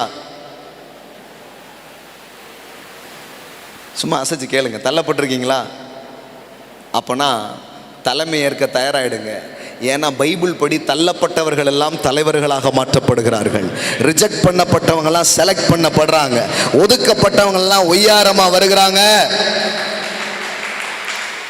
நான் ஒரு சர்மன் ஆன் தி மவுண்டன் சொல்றேன், தள்ளப்பட்டவர்களாகிய நீங்கள் பாக்கியவான்கள், நீங்கள் தலைவர்கள் ஆவீர்கள். ஆமென். ஆமா, இயேசு அப்படிதான் பேசினார். துயரப்பட்ட நீங்கள் பாக்கியவான்கள், நீங்கள் ஆறுதல் அடைவீர்கள். அதே மாதிரி இன்னைக்கு காலையில் நான் சொல்றேன், தள்ளப்பட்டவர்களாகிய நீங்கள் பாக்கியவான்கள். தள்ளப்பட்டிருக்கீங்களா? ஒதுக்கப்பட்டிருக்கீங்களா? ரிஜெக்ட் பண்ணப்பட்டிருக்கீங்களா? ஏமாற்றங்கள் தோல்விகளை வாழ்க்கையில பார்த்திருக்கீங்களா? நீங்கள் பாக்கியவான்கள், நீங்கள் தலைமை ஏற்பீர்கள், நீங்கள் தலையாய் வாழ்வீர்கள். ஆமென். எவ்வளவு அழகா இருக்கு பாருங்க. அவர்கள் வேண்டாம் என்று மறுதலித்த மோசேயை, அந்த மோசேயை, எல்லாம் சொல்லுங்க அந்த மோசேயை, வேண்டாம் வேண்டான்னு யார் தள்ளுனாங்களோ அவங்களுக்கே தலைவனாக்கி மீட்பனாக்கி அனுப்பினா. ஓ, இன்னைக்கு காலையில் தேவனுடைய வார்த்தை ரொம்ப தெளிவாக இருக்குது. எத்தனை பேர் அதை உணர்றீங்க இன்னைக்கு காலையில்? ஆமென். இதுதான் முதல் சர்வீஸ். நான் நம்புறேன், அந்த முதல் சர்வீஸ்லேயே தேவனுடைய வார்த்தையை மழை மாதிரி பொழிஞ்சுக்கிட்டு இருக்கிறார் இந்த இடத்துல, அருள் மாறி பொழிந்து கொண்டு இருக்கிறது இந்த இடத்துல. ஆமென். I believe that. I believe that. நான் அந்த ஸ்கிரிப்சர்லேருந்து ஏதோ ஒரு லைனை தான் அப்படி காமிச்சிட்டு போகணும்னு நினச்சேன், ஆனால் உரிச்சிக்கிட்டே இருக்கு. ஆமென். என்ன அழகா வருது பாருங்க. மனிதனால் தள்ளப்பட்டதும் தேவனால் தெரிந்து கொள்ளப்பட்டதும் இதே இடத்துல தான் வருது. அவர்கள் மறுதலித்த அந்த மோசே தானே தலைவனாகவும் மீட்பனாகவும் அனுப்பினார். அப்ப தள்ளப்பட்ட ஆட்கள் யாரா மாறுறாங்க? தலைவர்கள். எல்லாம் சொல்லுங்க, தள்ளப்பட்டவர்களே தலைவர்கள். நல்லா சொல்லுங்க, தள்ளப்பட்டவர்களே தலைவர்கள். இந்த கான்டெக்ஸ்ட் நீங்க பார்த்தீங்கன்னா, இந்த சாம் 118, இந்த 180, இந்த கான்டெக்ஸ்ட் நீங்க பார்த்தீங்கன்னா, வீடு கட்டுகிறவர்கள் ஆகாதென்று தள்ளின கல்லு என்னதான் மாறிச்சான். அப்பனா இதை எப்படி சொல்லலாம்? வீடு கட்டுகிறவர்கள்லாம் யாரு? மதவாதிகள், ஆசாரியர்கள். அன்னைக்கு இருந்த மதம், அன்னைக்கு இருந்த மத தலைவர்கள் ஆகாதுன்னு யாரை தள்ளாங்க தெரியுமா? இயேசுவை. யார ஆகாதுன்னு இந்த மதம் தள்ளிச்சோ, தேவன் அவரை தலைக்கல்லாக மாற்றினார், அவரை மூளைக்கல்லாக மாற்றினார். ஆமென். நீங்க ரிஜெக்ட் பண்ணப்பட்டிருக்கீங்களா? ஒதுக்கப்பட்டிருக்கீங்களா? மறுக்கப்பட்டிருக்கீங்களா? உங்க ஃபீலிங்கு இயேசுக்கு நல்லா தெரியும். ஏன் தெரியுமா? இயேசுவை பற்றி வேதவசனம் என்ன சொல்லுது பாருங்க. யோவான் சுவிசேஷம் 1வது அதிகாரம் 9 படிக்கிறேன். உலகத்திலே வந்து எந்த மனுஷனையும் பிரகாசிப்பிக்கிற ஒளியே அந்த மெய்யான ஒளி. இயேசுவை குறித்து இங்கு சொல்லப்படுகிறது. அவர் உலகத்தில் இருந்தார், உலகம் அவர் மூலமாய் உண்டாயிற்று. என்ன அழகா இருக்கு. கட்டின வீட்டில் நம்மளே குடியிருக்கிற மாதிரி அவர் உண்டாகின உலகத்திலே அவர் வந்து என்ன பண்ணுறாராம்? புரியுதா உங்களுக்கு? அவர் உலகத்தில் இருந்தார், ஆனால் உலகமே யார் மூலமாக தான் உண்டாயிட்டான்? ஏன்னா கடவுள் மாம்சத்தில் வந்திருக்கிறார். உலகத்தை உண்டாக்கின கடவுள் இந்த பூமிக்கு யாரா வந்திருக்கிறாரு? மனிதனாக. இயேசுங்கிற பெயரில் என்ன பண்ணியிருக்கிறார்? இறங்கி வந்திருக்கிறார். சில கேட்பாங்க, இயேசு வந்து 2000 வருஷம் தானே ஆச்சு, அப்போ உலகத்தை யார் படைச்சா? படைச்சவர் தாங்க வந்தார் பாலகனாய். எல்லாம் சொல்லுங்க, படைத்தவர் தான் பாலகனாய் வந்தார். ஏன்னா இப்படி நின்னார்னா விஸ்வரூபம் எடுத்து நீங்கள்லாம் ஓடிடுவீங்க. அதனால தான் ஒரு பச்சை பிள்ளை மாதிரி வந்தார். ஏன் பச்சை பிள்ளை மாதிரி வந்தார்? அப்போ தான் எல்லாரும் கிட்ட வருவீங்க. Immanuel, God with us. Amen. அவர் வேற மாதிரி நின்னார்னா நீங்க ஏற்கனவே எகிரி குறிச்சு ஓடிட்டு இருக்காங்க. கடவுள்னா வேண்டாங்க, இந்த கோட்டை தாண்டி நானும் வரமாட்டேன், அவரையும் வர சொல்லாதீங்க, எங்களுக்காக வேண்டிக் கொள்ளும் அப்படின்னு ஓடிட்டு இருக்காங்க மக்கள். அதனால தான் பாருங்க, ஒரு சின்ன பிள்ளைய என்ன பண்றாரு? தேவன் வரார். எவ்வளோ அழகா இருக்கு பாருங்க அந்த வார்த்தை. அவர் தான் உலகத்தை உண்டாக்கினாரு, சிருஷ்டித்தவர், படைத்தவர். ஒரு பாலகனாய் இந்த பூமிக்குள்ள வரார். இப்ப கவனிங்க, அவர் உலகத்தில் இருந்தார், உலகம் அவர் மூலமாய் உண்டாயிற்று, உலகமோ அவரை. எப்படி இருக்கும் பாருங்க. என்ன தெரியாதுன்னு சொல்லிட்டாங்க பிரதர், இயேசுவையே தெரியாதுன்னு இருக்காங்க. என்ன யாருன்னு கேட்டாங்க, அவரே அப்படிதான் கொஞ்சம் பேர் கேட்டாங்களாம். உலகமோ அவரை அறியவில்லை. இப்போ அதை விட ரொம்ப முக்கியமான வார்த்தை நம்ம பிரசங்கத்துக்கு ஏற்ற வார்த்தை வருது பாருங்க. என்ன வார்த்தை? அவர் தமக்கு சொந்தமானதிலே வந்தார்,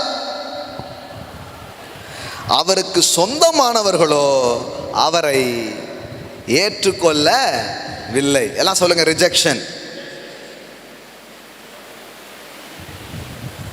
என்ன அழகா போட்டிருக்கு பாருங்க.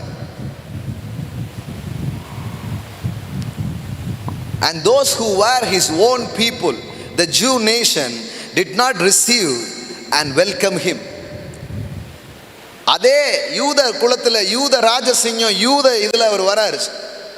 ஆனா தன் சொந்த மக்களால் இயேசு அங்கீகரிக்கப்படவில்லை, தன் சொந்த மக்களால் இயேசு ஏற்றுக்கொள்ளப்படவில்லை. சில பேர் கேட்குறாங்க, இயேசு வெள்ளக்கார கடவுள். முதல்ல கடவுளை வெள்ளக்கார கடவுள்னு ஆக்குறது, இது கடவுளுக்கே ஃபாரினா, ஃபாரின் காட் அப்படிங்கிறாங்க. ஏங்க கடவுளுக்கே ஃபாரினா?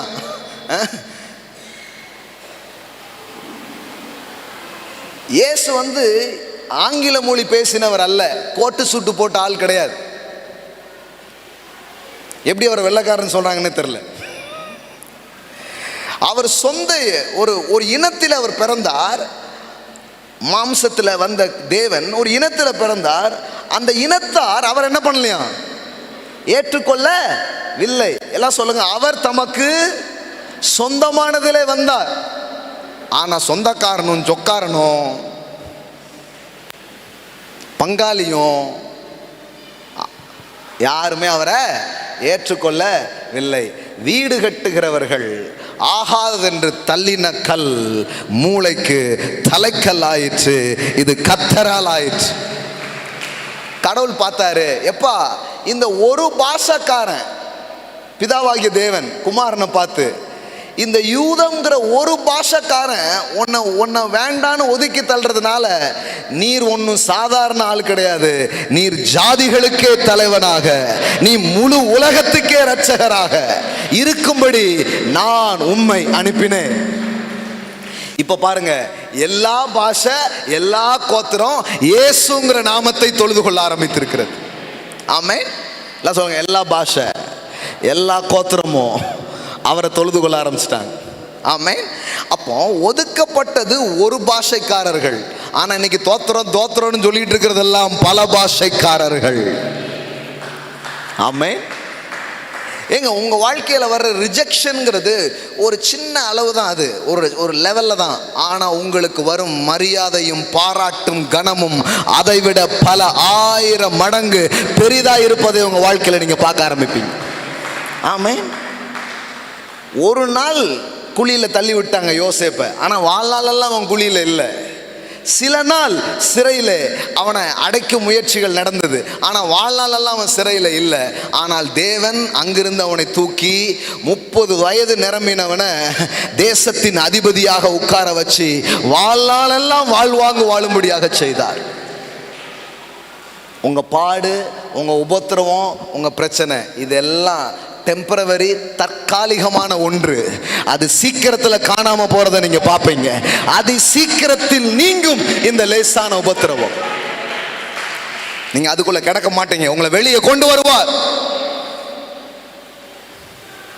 அதனாலதான் வேதம் சொல்லுகிறது, கொஞ்ச காலம் பாட அனுபவிக்கிற நீங்கள். எப்படி போட்டிருக்கு? எல்லாம் சொல்லுங்க, கொஞ்ச காலம். ஆனால் கிறிஸ்தவ பிரசங்கம் எப்படி ஆயிடுச்சு தெரியுமா? வாழ்நாளெல்லாம் பாட அனுபவிக்கிறதுன்றாங்க. வசனம் சொல்றது கொஞ்ச காலம் பாட அனுபவிக்கிற நீங்கள்.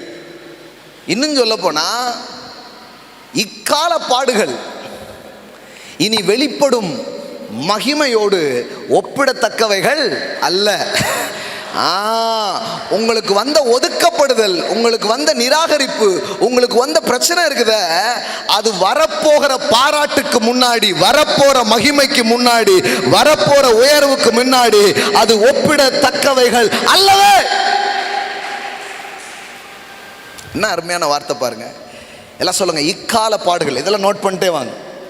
2 Corinthians 4:17 இக்கால பாடுகள் இனி வெளிப்படும் மகிமைக்கு ஒப்பிடத்தக்கவைகள் அல்லவே. ஆனால் நம்ம நேரம் இப்போ நம்ம போயிட்டு இருக்கிற அல்லது இப்போ இருக்கிற அதையே பார்த்துட்டு இருக்கிறோம். கடவுள் சொல்றாரு, கிடையாது. இப்போ உன்னை தள்ளிட்டான், இப்போ உன்னை வேண்டான்னு சொல்லிட்டான், இப்போ சில பிரச்சனையில் நீ இருக்கிற, அது உன் முடிவு அல்ல. இது உன் முடிவு அல்ல. உனக்காக நான் வச்சிருக்கிறது அதை விட பெருசு. மகிமையை நான் உனக்காக வச்சிருக்கிறேன். சிலுவையில் அரைஞ்சாங்க, இயேசுவை கேவலப்படுத்தினாங்க, இயேசுவை அவமானப்படுத்தினாங்க, துப்புனாங்க, குத்துனாங்க. ஆனால் உங்களுக்கு தெரியுமா, அது ஒரே ஒரு நாள் நடந்த சம்பவம். தேவன் சொன்னார், இந்த சம்பவம் ஒரே ஒரு நாள், ஆனால் இனி வாழ்நாளெல்லாம் யுகாயுகமா முழங்கால்கள் யாவும் உமக்கு முன்பாக முடங்கும், நாவுகள் யாவும் இயேசுவை கர்த்தர் என்று அறிக்கை பண்ணும். உங்க வாழ்க்கையில வந்த சில நிகழ்வுகள் அது இஸ் டெம்பரவரி. உங்களை வேண்டான்னு சொன்னாங்களே, உங்களை ஒதுக்குனாங்களே, உங்க வாழ்க்கையில ஏதோ ஒன்று நடந்துச்சு, அது டெம்பரவரி, இஸ் நாட் பர்மனன்ட். அதனாலதான் சொல்றாரு, இக்கால பாடுகள் இனி வெளிப்படும் மகிமைக்கு ஒப்பிடத்தக்கவைகள் அல்ல. ரோமர் 8:18. சில பாடுகள் வழியா நீங்க போயிருக்கலாம், சில உபத்திரவங்கள் வழியா போயிருக்கலாம், சில ஒதுக்கப்படுதலையும் சில சந்திக்க கூடாத சில விஷயத்தையும் சந்திச்சு, சில அவமானத்தை நீங்க சந்திச்சு, ஏதோ சிலது வாழ்க்கையில் நடந்துடுச்சு. ஆனா கடவுள் சொல்றாரு, அது கிடையாது. ஏன்னா இயேசுவுக்கே கொஞ்சம் ரிஜெக்ஷன் இருந்தது, இயேசுவையே ஏற்றுக்கொள்ளாத ஒரு கூட்டம் இருந்தது, இயேசுவையே புறக்கணித்த ஒருவர் இருந்தது. பாருங்க, நம்மளை புறக்கணிக்கிறதுக்கு நிறைய காரணம் இருக்கு. நம்ம கிட்ட இருக்கிற குறைவுனால கூட புறக்கணிக்கலாம். ஆனா குறைவே இல்லாத இயேசுவையே மக்கள் நிராகரித்திருக்கிறார்கள். பூரண புருஷர், 10,000களிலும் சிறந்தவர், பூரண அழகுள்ளவர், அப்பழுக்கற்றவர், அவரையே ரிஜெக்ஷன் பண்ணியிருக்கிறாங்க. அவரையே ஏற்றுக்கொள்ளாம என்ன பண்ணியிருக்காங்க, இருந்திருக்காங்க. அப்போ அவரை அன்னைக்கு ஒரு கூட்ட மக்கள் ஏற்றுக்கொள்ளவில்லை. உங்களுக்கு தெரியுமா, சமாரியாவில் தங்கிறதுக்காக இயேசு போறார். ஒரு முறை இல்லை, இது நிறைய முறை நடந்திருக்கு. சமாரியாவுக்குள்ள இயேசு விட மாட்டேங்காங்க. பைபிள் சொல்லுது, உலகம் அவர் மூலமாய் உண்டாயிற்று, ஆனா அவரை ஒரு ஊருக்குள்ள விட மாட்டேங்காங்க. நீங்க கடவுளா இருந்தா என்ன பண்ணிருப்பீங்க? ஏய், நான் தான் எல்லாத்தையும் படைச்சேன், எனக்கே வழி கிடையாதா, வேற மாதிரி பண்ணிருப்போம் நம்ம. அதனாலதான் நம்ம கடவுளா இல்லை, கடவுளுடைய பிள்ளையா இருக்கும். இப்ப அந்த சாயலுக்கு ஒப்பா மறுரூபம் ஆயிட்டே வர்றோம். ஆமே. சீசர்கள்லாம் ரொம்ப கடுப்பாயிட்டாங்க. ஆண்டவர் எலியா இறக்குன மாதிரி இறக்கிருங்க நெருப்பு அப்படிங்க. அவர் மனுஷகுமாரன் ஜீவன்களை அழிக்கும்படி வராமல் ஜீவனை ரட்சிக்கும்படியே வந்தேன் அப்படின்ட்டார். ஆமே. கடவுள் நெருப்பு போடலாம் வரலங்க, அவர் தன் நேசத்தை போட வந்தார். நெருப்பு போட வந்தாருங்கிறவங்கலாம் தீர்க்கதரிசிகள் பழைய ஏற்பாட்டில் காமிச்சாங்க நெருப்பு போட வந்த கடவுள். ஆனால் இயேசு காண்பித்தது நேசத்தை போட வந்த கடவுள். எல்லாம் சொல்லுங்க, நெருப்பல்ல நேசம். ஆமே. இன்னைக்கு சிலர் பயப்படுறாங்க, இங்கே நெருப்பை போட்டுருவாரோ அப்படின்னு. எல்லாம் போட மாட்டார், நேசத்தை தான் போடுவார். காருண்யத்தினால் உங்களை இழுத்து கொள்ளுவார். ஆமென். அப்போ பயப்படாதீங்க. அப்போ ஒரு ஒரு ஒரு இனம் அவரை ஏற்றுக்கொள்ள மறுக்கிறது, ஒரு ஊரார் ஒரு ஊருக்குள்ள போக அவரை விட மாட்டுக்காங்க. எப்படி இருந்திருக்கும் யோசித்து பாருங்க. சொல்றாரு, ஆகாயத்து பறவைகளுக்கு என்ன இருக்கு? கூடு இருக்கு. நரிகளுக்கு கூட குழிகள் இருக்கிறது.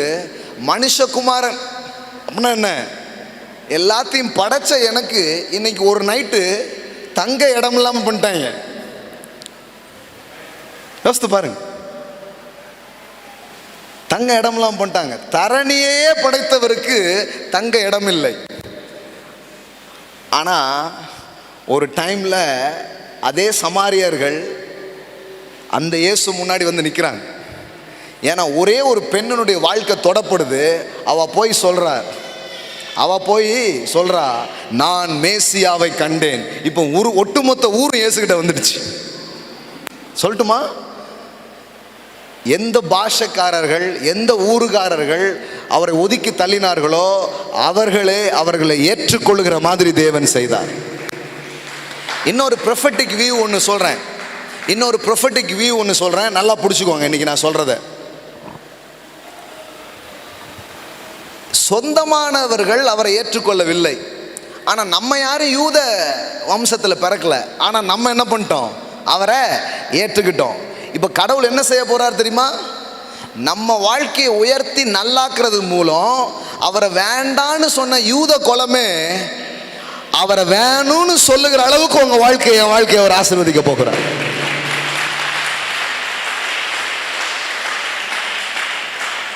இன்னும் கொஞ்சம் மேலே சொல்ல போகிறேன், இன்னும் கொஞ்சம் ஆழமாக சொல்ல போகிறேன். எத்தனை பேர் இதை பிடிச்சிக்க போகிறீங்கன்னு தெரில. இப்போமே உலகத்தில் மிகப்பெரிய பணக்காரர்கள் யார் தெரியுமா? ஜூ கம்யூனிட்டி தான். யூதர்கள் தான் இப்போதைய நிலவரப்படி பார்த்தா கூட உலகத்திலே மிகப்பெரிய செல்வந்தர்கள். ஏனென்றால் ஆபிரகாமுக்கு, ஈசாக்குக்கு, யாக்கோபுக்கு சொன்ன அந்த வாக்கு தத்தம் அவங்க வாழ்க்கையில் என்ன பண்ணிட்டு இருக்கு? நிறைவேறிட்டு இருக்கு. இப்போதைய நிலைமையில் செல்வந்தர்களாக இருக்கிற யூதர்கள் இப்போதைக்கும் அவங்க தான் இருக்கிறாங்க. அமெரிக்காவோ இஸ்ரேலோ உலகமெங்கும் பரவி உலகத்தினுடைய எக்கனாமியே தன் கைகளில் வச்சுட்டு இருக்கிறது யாரு?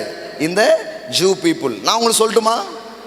கொஞ்சம் நம்புறது கஷ்டமாக தான் இருக்கும், கொஞ்சம் அன்பிலீவபுளாக தான் இருக்கும். ஆனால் அதுதான் நடக்க போகுது. என்ன நடக்க போகுது தெரியுமா? அந்த ஜூ கம்யூனிட்டியை விட அவரை ஏற்றுக்கொண்ட இந்த கூட்டத்தை தேவன் பல மடங்கு உயர்த்த போகிறார். ஆமென், ஆமென் பிரதர். ஏன்னா அவன் கேட்பான், நீ எப்படி என்னை விட பெரிய ஆளான? நீ வேண்டான்னு சொன்ன அந்த இயேசுதான் என்ன பெரிய ஆளாக்கினார். வீடு கட்டினவர்கள் ஆகாதென்று தள்ளின கல் மூளைக்கு தலைக்கல் ஆயிற்று, இது கர்த்தரால் ஆயிற்று. நம் கண்களுக்கு ஆச்சரியமா இருக்கிறது. ஆமென். இது முழு உலகத்திலையும் நடக்க போகிற ஒரு ப்ரொஃபெட்டிக். இந்த மாதிரி தீர்க்க தரிசனம் ஏதாவது சொல்லுங்களான்னா வருது, நிவர் வருது. இப்போ நிறைய இடத்துல இப்போ சண்டை என்ன பிரசங்கம் ஓடிட்டு இருக்குன்னு நினைக்கிறீங்க? எனக்கு தெரியும். கர்த்தர் நிவர் புயலை அனுப்பி உங்கள் லிவரை சரிப்படுத்தி கொண்டிருக்கிறார். ஓ சகோதரனே, எப்பொழுது மனம் திரும்ப போகிறாய், எப்பொழுது ஒப்பு கொடுக்க போகிறாய் அப்படின்னு இந்த நீவர் புயலை பற்றி இன்னைக்கு பிரசங்கம் நடந்துட்டு இருக்கும். நாங்கள் புதிய வருஷ தீர்க்க தரிசன ஆராதனையை சொல்லிவிட்டோம், புயல் வருகிறது என்று, அலை அடிக்கும் என்று. நான் பேசுறது பிபிலிக்கல் ப்ரொஃபெட்டிக். அதாவது அவனுக்கு ஒரு நாள் ஆச்சரியம் வருமா. ரோமர்ல பவுல் அந்த வெளிப்பாட்டை கொண்டு வரார். யூத இனத்துக்கே ஒரு நாள் ஆச்சரியம் வருமா புறஜாதியின் வெற்றியை பார்க்கும் பொழுது. டே ஒரிஜினல் நான் இப்படி இருக்கேன், நீ ஒட்டு வசந்துட்டியடா எப்படி என்று ஆச்சரியப்படுகிற அளவிற்கு இருக்க ஆரம்பிக்கும். Amen. Thank you brother, thank you. நல்லா கவனிங்க. புறஜாதி மக்கள் நம்ம இப்ப நம்மளெல்லாம் அவங்க என்னன்னு சொல்லிட்டு இருக்கிறாங்க, ஒட்டு. அவனை எப்படி நினைச்சிட்டு இருக்கிறான், அசல் அப்படின்னு நினைச்சிட்டு இருக்கிறான். நம்மலாம் யாரு, நம்ம வந்து ஒரிஜினல் கிடையாது, அவன் தான் ஒரிஜினல் ரேஸ்ன்னு நினைக்கிறான். ஆனால் வேதவசனம் சொல்லுது, இயேசு கிறிஸ்துவை யாரெல்லாம் ஆண்டவர்னு விசுவாசித்தாங்களோ அவர்கள் தான் ஆபிரகாமின் சந்ததியாக இருக்கிறார்கள். இவங்க மாம்சத்தின்படி தான் ஆபிரகாமின் சந்ததி, ஆனால் நீங்களும் நானும் ஆவியின்படியே சந்ததிகளாய் மாற்றப்பட்டிருக்கிறோம். நான் சொல்றேன் ப்ராஸ்பெரிட்டி நான் பேசுறேன்னு நிறைய பேருக்கு ரொம்ப கஷ்டமாயிடுது. நான் சொல்றேன், சபை தேவ ஜனங்கள், இயேசுவை ஆண்டவர் நம்பின ஜனங்கள் யூத குலத்தை விட மேல வருவாங்க. அது நடந்தே தீரும், அது நடந்தே தீருங்க. அதாவது அந்த மரத்திலேயே இணைந்திருக்கும் ஒரு கிளை கனி தருகிறதை விட அதில் ஒட்டப்படுகிற கிளையாகிய புறஜாதியார் அதை விட அதிக கனிகளை கொடுப்பார்கள். அன்னைக்கு தான் பார்ப்பான், நான் மரத்தோடையே இணைஞ்சிருக்கேன், என்கிட்டே வரல, நீ ஒட்டதான் செஞ்ச, இவ்வளோ நல்லாயிட்டிய. நீங்கள் ஆகாதுன்னு தள்ளிங்கள, நாங்கள் வீட்டுக்கு கூட்டு போயிட்டோம். இந்த சாமி முதல்ல உங்ககிட்ட தான் வந்துச்சு, நீங்க தான் சாமியை வேண்டான்ட்டீங்களே, அதனால அந்த சாமியை எங்க வீட்டுக்கு நாங்க கூட்டிட்டு போயிட்டோம், இப்ப நல்லா இருக்கிறோம். இந்த உடன்படிக்கை பெட்டியை சுமந்து வரும்போது கொஞ்சம் தகராறாயிருது. அதை அந்த அந்த லெவிட்டிக்கல்ஸ் நியமத்தின்படி அவங்க கொண்டு வராதனால கொஞ்சம் பிரச்சனை ஆயிடுது. உடனே என்ன பண்ணிடுறாங்க, அந்த உடன்படிக்கை பெட்டியை ஓபேத் அப்படின்னு ஒருத்தன் வீட்டில் வச்சிடறாங்க. பைபிளில் இருக்கிற கதை வேகமாக சொல்லிட்டு இருக்கிறேன் நான். ஓபேத்து வீட்டில் வச்சா ஓபேத்து ஓஹோன்னு ஆயிட்டான்.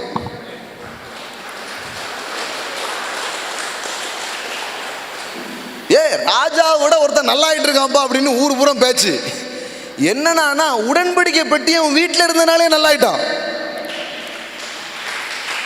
தாவீது பார்த்தான், இனிமே உடன்படிக்கை பெட்டி ரொம்ப நாள் அவன் வீட்டில் இருக்கக்கூடாது, தூக்குங்க, டங்கரன்னு அடிச்சு திருப்பி தூக்கிட்டு போயிட்டாங்க. அதை நான் சொல்றேன், உடன்படிக்கை நாயகரை யூதர்கள் மீண்டும் கொண்டாடி கொட்டடித்து நம் வீடுகளில் இருந்து அவர்கள் சுமந்து கொண்டு போகும் காலம் வருகிறது.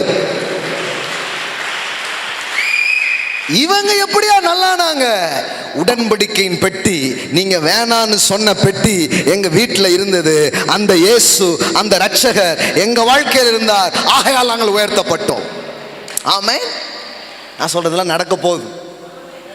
நீங்க இங்க இருக்கிற அம்பானியை விட, இங்க இருக்கிற டாட்டாவை விட நீங்க உயர்வீங்கன்னு சொல்லல. உலக பணக்காரர்களாகிய யூதர்களை விட கர்த்தர் உங்கள் செல்வாக்கை, உங்கள் செல்வத்தை, உங்க தொழிலை, உங்க வாழ்க்கையை அவர் உயர்த்துவார். இது நடந்தே தீருங்க. ஏன்னா இது தேவன் சொல்லிய தீர்க்க தரிசனம். வீடு கட்டுகிறவர்கள் ஆகாதென்று தள்ளின கல் தலைக்கல்லாயிற்று. எங்கெல்லாம் கிறிஸ்து உயர்த்தப்படுகிறாரோ அங்கெல்லாம் இது நடந்தே தீருங்க. அதில் கேட்குறாங்க, இந்த சபை ஏன் வளர்ந்துக்கிட்டே இருக்குது, வெற்றியாக இருக்குது? நாங்கள் இந்த சபையில் யாரையும் பெருசாக பேசுறதில்ல, எதையும் உயர்த்துறதில்ல, அவரை உயர்த்தி கொண்டே இருக்கிறோம். ஆகாதென்று தள்ளப்பட்ட கல் மூளைக்கு தலைக்கல் ஆயிடுச்சு. எங்கள் அஸ்திபாரம் இயேசுவே, எங்கள் பலன் இயேசுவே, எங்கள் நீதி இயேசுவே. அவர் தமக்கு சொந்தமானதிலே வந்தார், சொந்தமானவர்களோ அவரை ஏற்றுக்கொள்ளவில்லை. ஏற்றுக்கொள்ளலையா, இன்னையிலிருந்து வருத்தத்தை அப்படியே தூக்கி போட்டுணும். உங்களை தான் ஒருத்தர் ஏற்றி வைக்க போகிறார். ஏற்றுக்கொள்ளப்படாதவர்கள் ஏற்றி வைக்கப்படுகிறார்கள். தலைவனாய் அங்கீகரிக்காமல் ரிஜெக்ட் பண்ணப்பட்டவர்கள் தான் மறுபடியும் கடவுள் கொண்டு போய் என்ன பண்ண ஆரம்பிக்கிறார், நிறுத்த ஆரம்பிக்கிறார். எல்லாரும் ரிஜெக்ட் பண்றது ஒரு புறம், செல்ஃப் ரிஜெக்ஷன். நீங்களே உங்களை ஒதுக்கி தள்ளி இருக்கலாம். இப்போ பேதுருடைய வாழ்க்கையில் நீங்க பாத்தீங்கன்னா, நீ எனக்கு சீசனா இருக்க உனக்கு தகுதி இல்லைன்னு இயேசு ஒதுக்கல. பேதுரு ஒதுக்குனது யாரு? பேதுருவே தான் ஒதுக்கிட்டான். ஏன்னா இயேசு எப்படிப்பட்டவர் தெரியுமா? தன்னிடத்தில் வருகிற ஒருவனையும் புறம்பே தள்ளாதவராய் அவர் இருக்கிறார். There is no rejection in the presence of Jesus, in the person of Jesus. இயேசுவினிடத்தில் வந்த யாரையும் இயேசு ஒதுக்கி தள்ளினதே கிடையாது. அதனாலதான் விட்டு கொடுக்காதவர், நம்ம விலகாதவர், ஒதுக்காதவர் நம்ம சொல்லிட்டே இருக்கோம். அவர் ஒதுக்குற ஆள் யாருமே கிடையாது. ஆனா இந்த பேதுரு தனது கிரியைகள்ல உத்தமமா நடந்து கொள்ளாதை குறித்து அவனுக்கு ஒரு குற்ற உணர்வு. அதனால் அவன் என்ன பண்றான், தன்னையே ஒதுக்கிக்கிட்டு நான் சீசனாக இருக்க லாக்கியே இல்லைன்னு 4 பேரை கூப்பிட்டுக்கிட்டு ஊழியத்துக்கு வந்தவன் ஊழியத்தை விட்டுட்டு பின்வாங்கி மறுபடியும் எங்கே போகிறான், போய் மீன் பிடிக்கிறதுக்காக போயிட்டான். மீன் பிடிக்க போனதெல்லாம் தப்பு கிடையாது, அதெல்லாம் மீன் பிடிக்கலாம், தப்பு, நல்ல விஷயம் தான். ஆனால் இயேசுக்கிட்ட வந்ததுக்கு அப்புறமே மீன் பிடிச்சான். ஒரு முறை போய் தூண்டில் போட சொல்கிறார், தூண்டில் போடுறான். சிலர் இதை வேற மாதிரி படித்து வச்சுருப்பாங்க, மறுபடியும் மீன் பக்கமே போகக்கூடாது. அது இல்லைங்க, பா மீன் பிஸ்னஸை வேற யார்ட்டையாவது கொடு, ஊழியத்தில் கொஞ்சம் வேலை நிறைய இருக்குன்னு கூட்டு போயிட்டார்.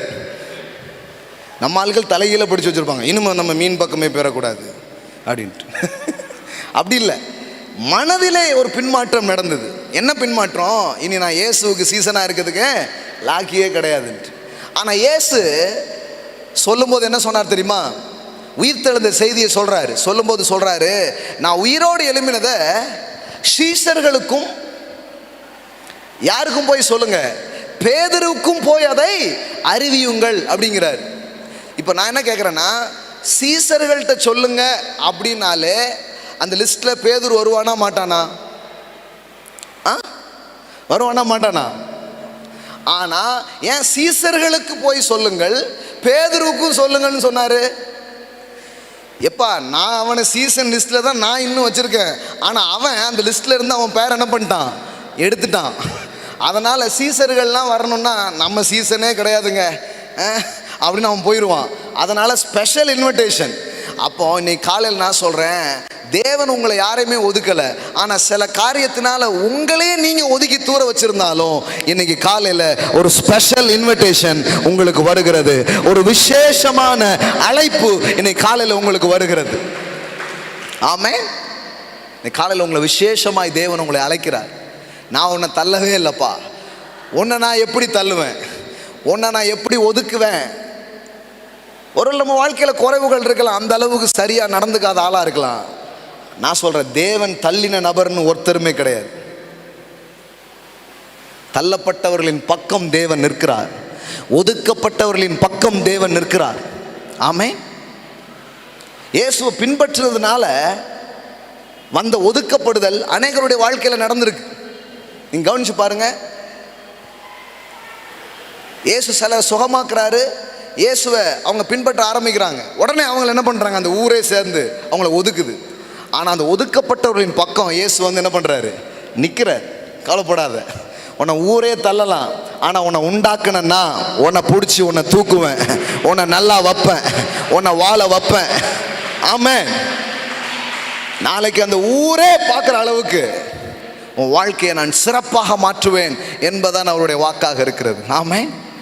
எல்லாம் சொல்லுங்க, தள்ளப்பட்ட கல் தலைக்கல்லாயிற்று. தள்ளப்பட்ட இயேசு தலைக்கல்லாய் மாறி இருக்கிறார்.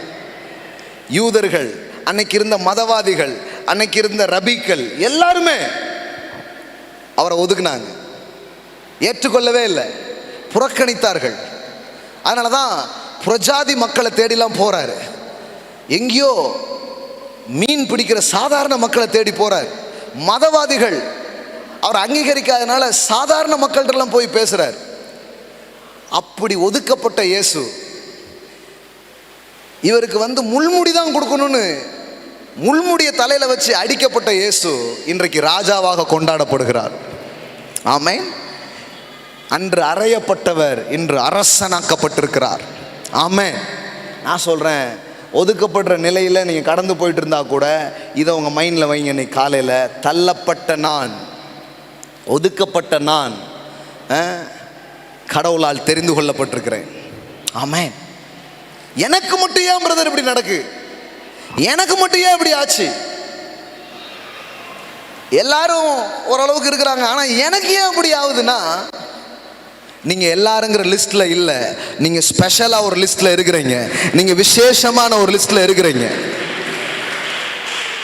எல்லாருக்கும் நடக்காத சில கஷ்டம் உங்களுக்கு நடந்துச்சு, அதைத்தானே நீங்க பார்த்துருக்கீங்க. ஆனா இன்னைக்கு ஆண்டவர் சொல்றாரு, எல்லாருக்கும் நடக்காத ஒரு உயரும் ஒரு நன்மையும் உன் வாழ்க்கையில நடக்க போகுது, அதை நீ பார்க்க போற. ஆமென். இப்போ நீங்க வேற மாதிரி சொல்லுவீங்க, எனக்கா இத்தனை கிருபை. ஆமென். எனக்கா இவ்வளவு கஷ்டம், எனக்கு ஏன் இப்படி யோசிச்சுட்டு இருந்தோம்ல, அந்த கேள்வியே வேற மாதிரி ஆக்கிடுவார். தாவீது சொல்றான், ஒரு டைம்ல என்ன ஆடுமைக்கு விட்டுட்டாங்களே, எல்லாரும் அரசாங்க வேலையில் இருக்காங்களே, அண்ணமார்கள்லாம் எந்த வேலை? போர் வீரர்கள்லாம் என்னதுங்க? Government job. ஆடு மேய்க்கிறது கவர்மெண்ட் ஜாப்பா? ஆக்கிடலான்னு சீமான் சொல்லிக்கிட்டே இருக்கிறாரு. நான் சொல்றேன், நாம் தமிழர் இங்க என்ன செய்ய போறாங்கன்னு எனக்கு தெரியல, ஆனா நாம் சகோதரர்னு ஒரு கட்சி எழும்பிக்கிட்டு இருக்கு, அது பெரிய ஒரு காரியத்தை செய்ய போகுது. நிறைய பேர் கேட்குறாங்க, அது எந்த கட்சி? இந்த இருக்கு பாருங்க, அதான் அந்த கட்சி. ஆமென். எனக்கு ஏன் இவ்வளவு பிரச்சனைன்னு தானே கேட்டுட்டு இருந்தோம், ஆனா இனிமே வேற மாதிரி கேட்போம். எனக்கா இத்தனை கிருபை, எனக்கா இவ்வளவு கிருபைகள், அப்படி நம்ம கேட்குற மாதிரி வாழ்க்கையை மாற்றிடுவார். இப்போ தாவீது அப்படி தான் இருக்கிறான். இப்போ ஒரு டைம் தாவீது என்ன கேட்குறான்? என்னையும் என் குடும்பத்தையும் என் வீட்டையும் இவ்வளோ தூரம் கொண்டு வருவதற்கு நான், அப்படின்னா என்ன? முதல்ல வேற எம்மாத்திரம், நாளா எம்மாத்திரம், அந்த சோகத்தில் சொன்ன எம்மாத்திரம். இப்போ என்ன எம்மாத்திரம் தெரியுமா? என்ன ஆசீர்வதிச்சு உயர்த்துறதுக்கு நான் எம்மாத்திரம் ஆண்டவரே. மாறுதுங்க. ஒரு அண்ணன் சொன்னார்ல ஷிஃப்ட்னு, அந்த மாதிரி ஒரு ஷிஃப்ட் வருது உங்க வாழ்க்கையில இயேசுவின் நாமத்தினால் அந்த கால வேலையில. ஆமென். ஹல்லேலூயா. அந்த மாற்றம் வருது. அப்ப அப்படி இருக்கிறது இல்ல, இப்ப இப்படி மாறுது. இப்ப லைஃப் எப்படி சேஞ்ச் ஆகுது பாருங்க, வாழ்க்கை எப்படி மாறுது பாருங்க. அதுக்கு தான் உங்களை கூப்பிட்டுருக்கிறார் தேவன். ஆமென். ஹல்லேலூயா. இன்னைக்கு காலையில் நம்புகிறேன், நான் இன்னொரு வசனம் தான் எடுத்து வச்சேன் பேசணுன்ட்டு. ஆனால் இன்னைக்கு காலையில் இந்த வசனத்தையே தேவன் இவ்வளோ நேரம் பிரசங்கம் பண்ணும்படி செஞ்சுருக்கிறார்.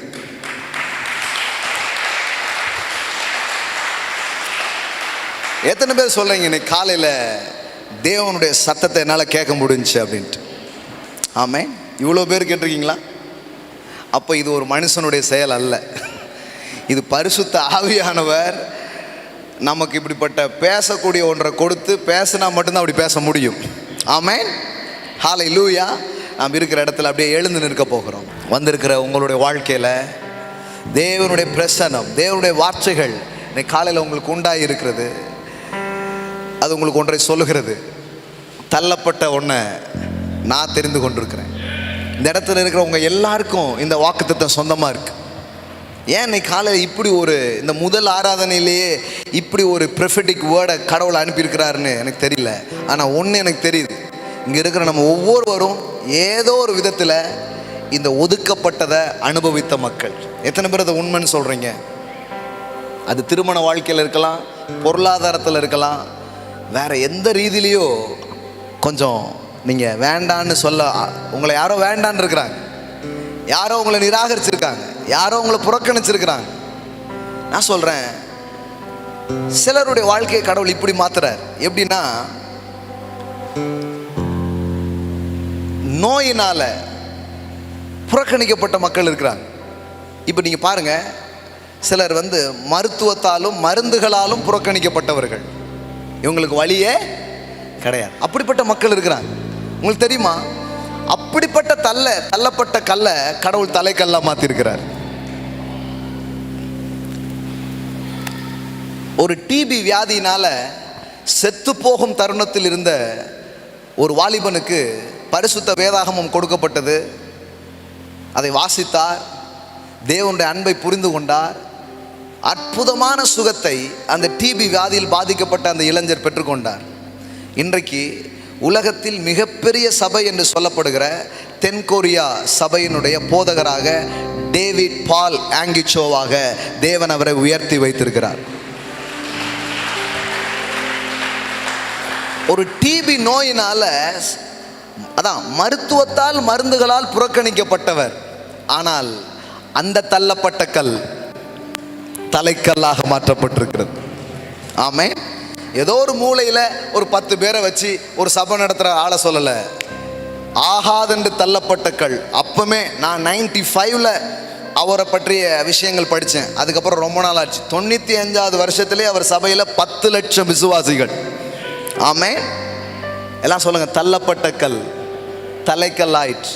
16 வயது நிரம்பிய ஒரு இளைஞர், விளையாடக்கூட முடியாது, இடுப்புக்கு கீழே எதுவும் வேலை செய்யலை, அவ்வளவாய் பாதிக்கப்பட்டிருந்த ஒரு நபர். மார்க் 11:23 மூலம் தேவன் அவரை தொட்டு அவர் வாழ்க்கையை மாற்றி அற்புதமான சுகத்தை தன் சரீரத்தில் பெற்றுக்கொண்டு உலகமெங்கும் பிரசங்கம் பண்ண ஆரம்பித்தார். 86 வயது வரை அவர் உயிரோடு இருந்தார். அவர் தான் E.W. கேஹின் அப்படின்னு சொல்லப்படுற, கென்னத் ஹேகின் என்று சொல்லப்படுகிற மிகப்பெரிய தேவனுடைய ஊழியர் அவர். கென்னத் ஹேகின் இவர் மருந்துகளால, மாத்திரையால, மருத்துவத்தால கைவிடப்பட்டவர். அந்த ஆகாத கல். சொல்லட்டுமா, அவர் எந்த அளவுக்கு வாழ்ந்தார் தெரியுமா? அவர் பக்கத்தில் வியாதியஸ்தர்கள் வந்தாலே சுகமாயிடுவாங்க.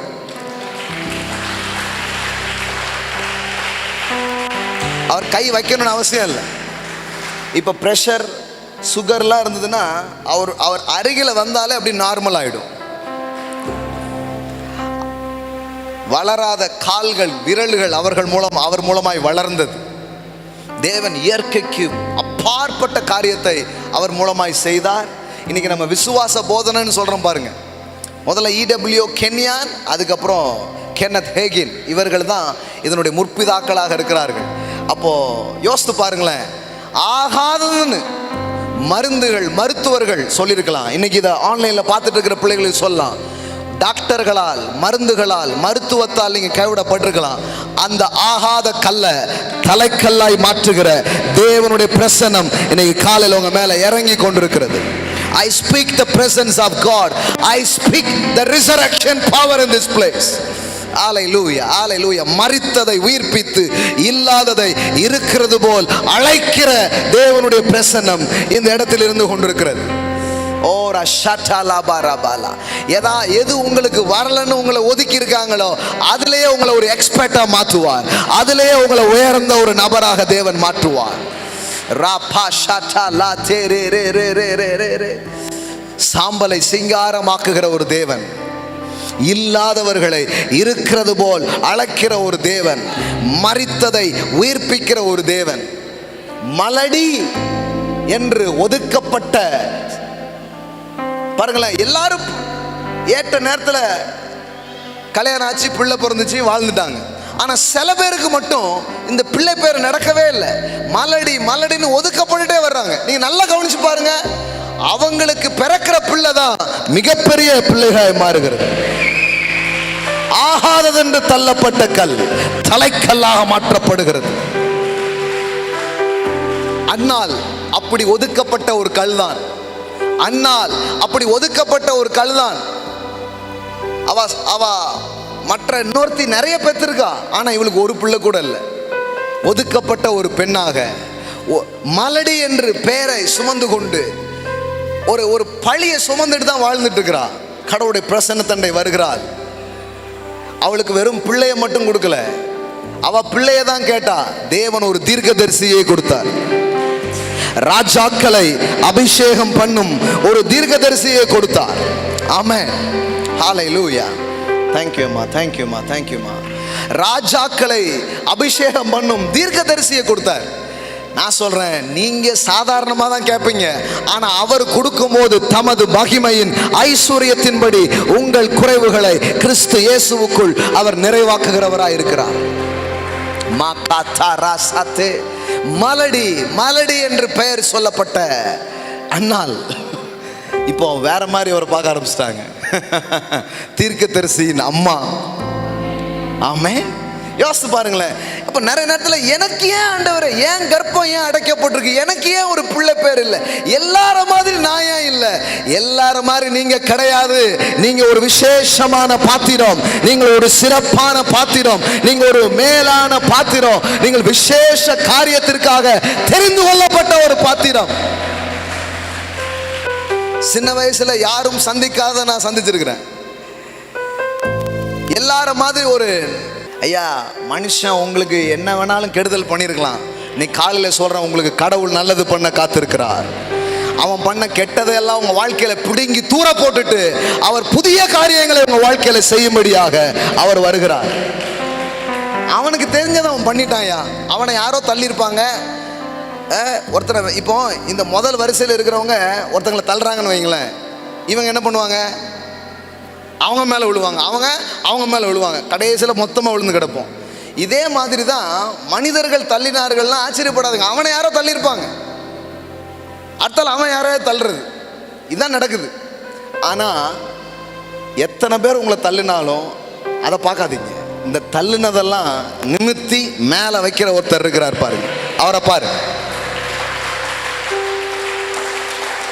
எல்லாருக்கும் கிடைக்க வேண்டிய ஒரு பெற்றோரின் அன்பு, ஒரு முறையான கல்வி, விளையாட்டு, இது எதுவுமே எனக்கு இல்லாமல் நான் வளர்ந்து வந்தேன் பாருங்களேன். ஆனால் இன்னைக்கு நான் பார்க்குறேன், இந்த ஆகாத கல்லை கடவுள் வந்து வேற மாதிரி ஆக்குறார். நீங்கள் எத்தனையோ நாடுகள்லேருந்து ஃபோன் வருது, இதை கேட்டு தான் எங்கள் வாழ்க்கை மாற்றப்பட்டதுன்ட்டு. ஆஸ்திரேலியா, நேற்று கூட ஆஸ்திரேலியா, நியூசிலாந்து, டென்மார்க், எத்தனையோ வெளிநாடுகள்லேருந்து ஃபோன் வந்துகிட்டே இருக்கு. நம்ம தம்பிகிட்ட கேட்டு எங்கள் வாழ்க்கையே மாறிடுச்சு, நம்பிக்கை இல்லாமல் இருந்தப்போ நம்பிக்கை எங்களுக்கு கிடச்சிடுச்சு. எத்தனையோ நாடுகள்ல இருந்து இன்னைக்கு கால் பண்ணுறாங்க. நான் சொல்கிறேன், ஒதுக்கப்பட்டிருக்கலாம், புறக்கணிக்கப்பட்டிருக்கலாம், மனுஷன் அவங்க வாழ்க்கையில் சிலதை பண்ணியிருக்கலாம். அதே நினச்சிட்டு உட்கார்ந்துருக்காதீங்க. எல்லாம் சொல்லுங்கள், மன்னிச்சிருங்க, மறந்துடுங்க, ஆண்டவர் உங்களுக்கு உதவி செய்வார். ஆனால் இந்த மனுஷன் உங்களுக்கு செஞ்சான்ல, அதெல்லாம் விட பல மடங்கு அவர் ஒன்றை செய்வார்.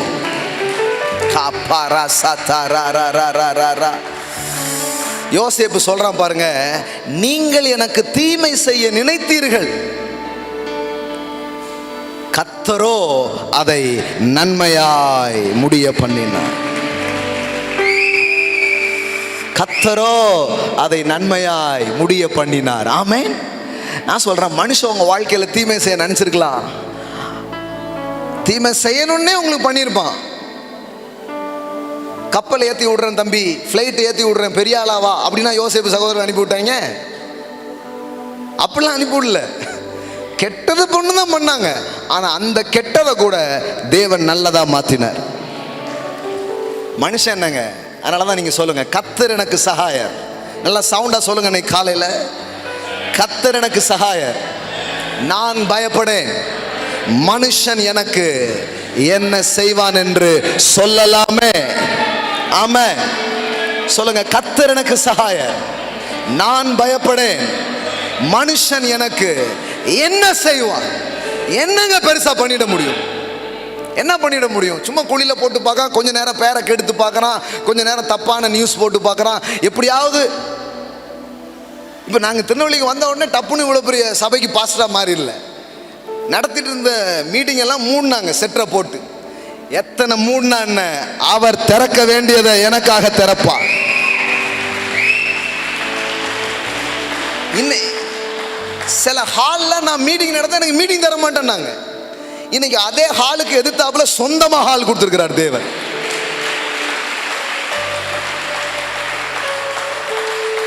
He is a faithful God. He is a covenant keeping God. நான் சொல்றேன், நான் உண்மையா இருந்தேனான்னு எனக்கு தெரியல, ஆனா அவர் உண்மையா இருந்தார். He is a faithful God. உங்களுக்கு நடக்கும் அநியாயத்தை பார்க்கிற ஒருவர் உண்டு. உங்களுக்கு நடக்கும், அதனால தான் சொல்றாரு, யாக்கோபிட்ட வந்து சொல்றாரு, உன் மாமனார் உனக்கு செஞ்சதை நான் பார்த்தேன், உனக்கு நடந்த அநியாயத்தை நான் பார்த்தேன், நான் நீதி செய்ய போகிறேன் உன் வாழ்க்கையில, நான் உன் வாழ்க்கையில நீதியை சரி கட்ட போகிறேன்.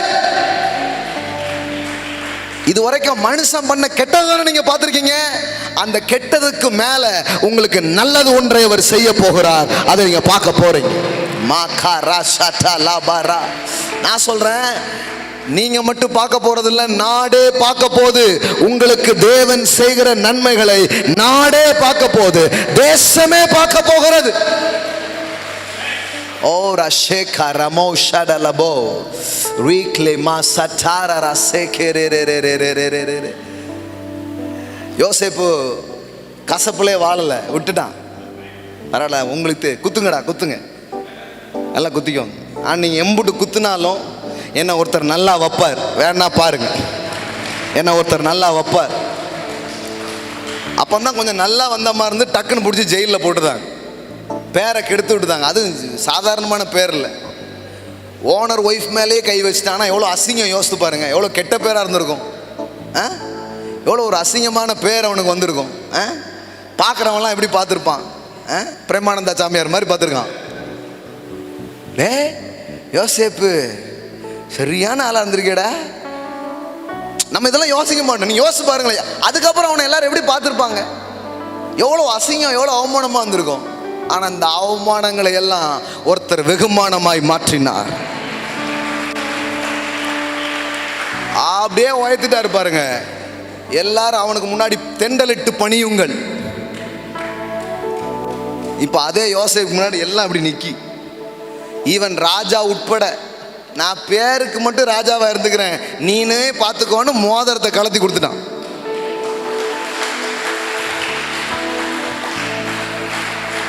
டெய்லி 3 வேற சோறு மட்டும் தூக்குச்சட்டில் அனுப்பிச்சு வச்சிருப்பான்ட்டான். ஆமா, யோசித்து பாருங்க. அதான் சொல்றேன், இக்கால பாடுகள் நீங்க சந்திச்சீங்களே, ஒரு அவமானம், நீங்க உங்க வாழ்க்கையில் நடந்ததுல சில தோல்வி, சில கஷ்டம், இதெல்லாம் அதை பெருசா வைக்காதீங்க. நீங்க பார்க்க போற நன்மைக்கு முன்னாடி இது ஒண்ணுமே கிடையாதுங்க, ஒண்ணுமே கிடையாது. இக்கால பாடுகள் இனி வெளிப்படும் மகிமைக்கு ஒப்பிடத்தக்கவைகள் அல்லவே. உங்களுக்கு ஒரு மகிமையை அவர் வைத்திருக்கிறார். மனுஷன் உங்களை மட்டுப்படுத்தி இருக்கலாம், ஆனா தேவன் உங்களுக்கு ஒரு மகிமையை அவர் வைத்திருக்கிறார். ஹல்லேலூயா, thank you Lord. இந்த நாள் ஒரு ஸ்பெஷலான நாள் நான் உங்களுக்கு சொல்றேன். ஆமென். ஒரு விசேஷமான நாள் நான் உங்களுக்கு சொல்றேன். இந்த வார்த்தையெல்லாம் வாசித்துட்டு தான் அந்த சங்கீதம் 118 வருது. இந்த நாள் கர்த்தர் உண்டு பண்ணிலனா உங்க பொருளாதாரத்தை வேற மாதிரி மாற்றுவார். ஆமென். தொழிலாளி மாதிரி இருக்கிறீங்க, உங்களை முதலாளி ஆக்குவார். நம்புங்க, கடவுள் உங்களை உயர்த்துறதான் அவருடைய திட்டம்.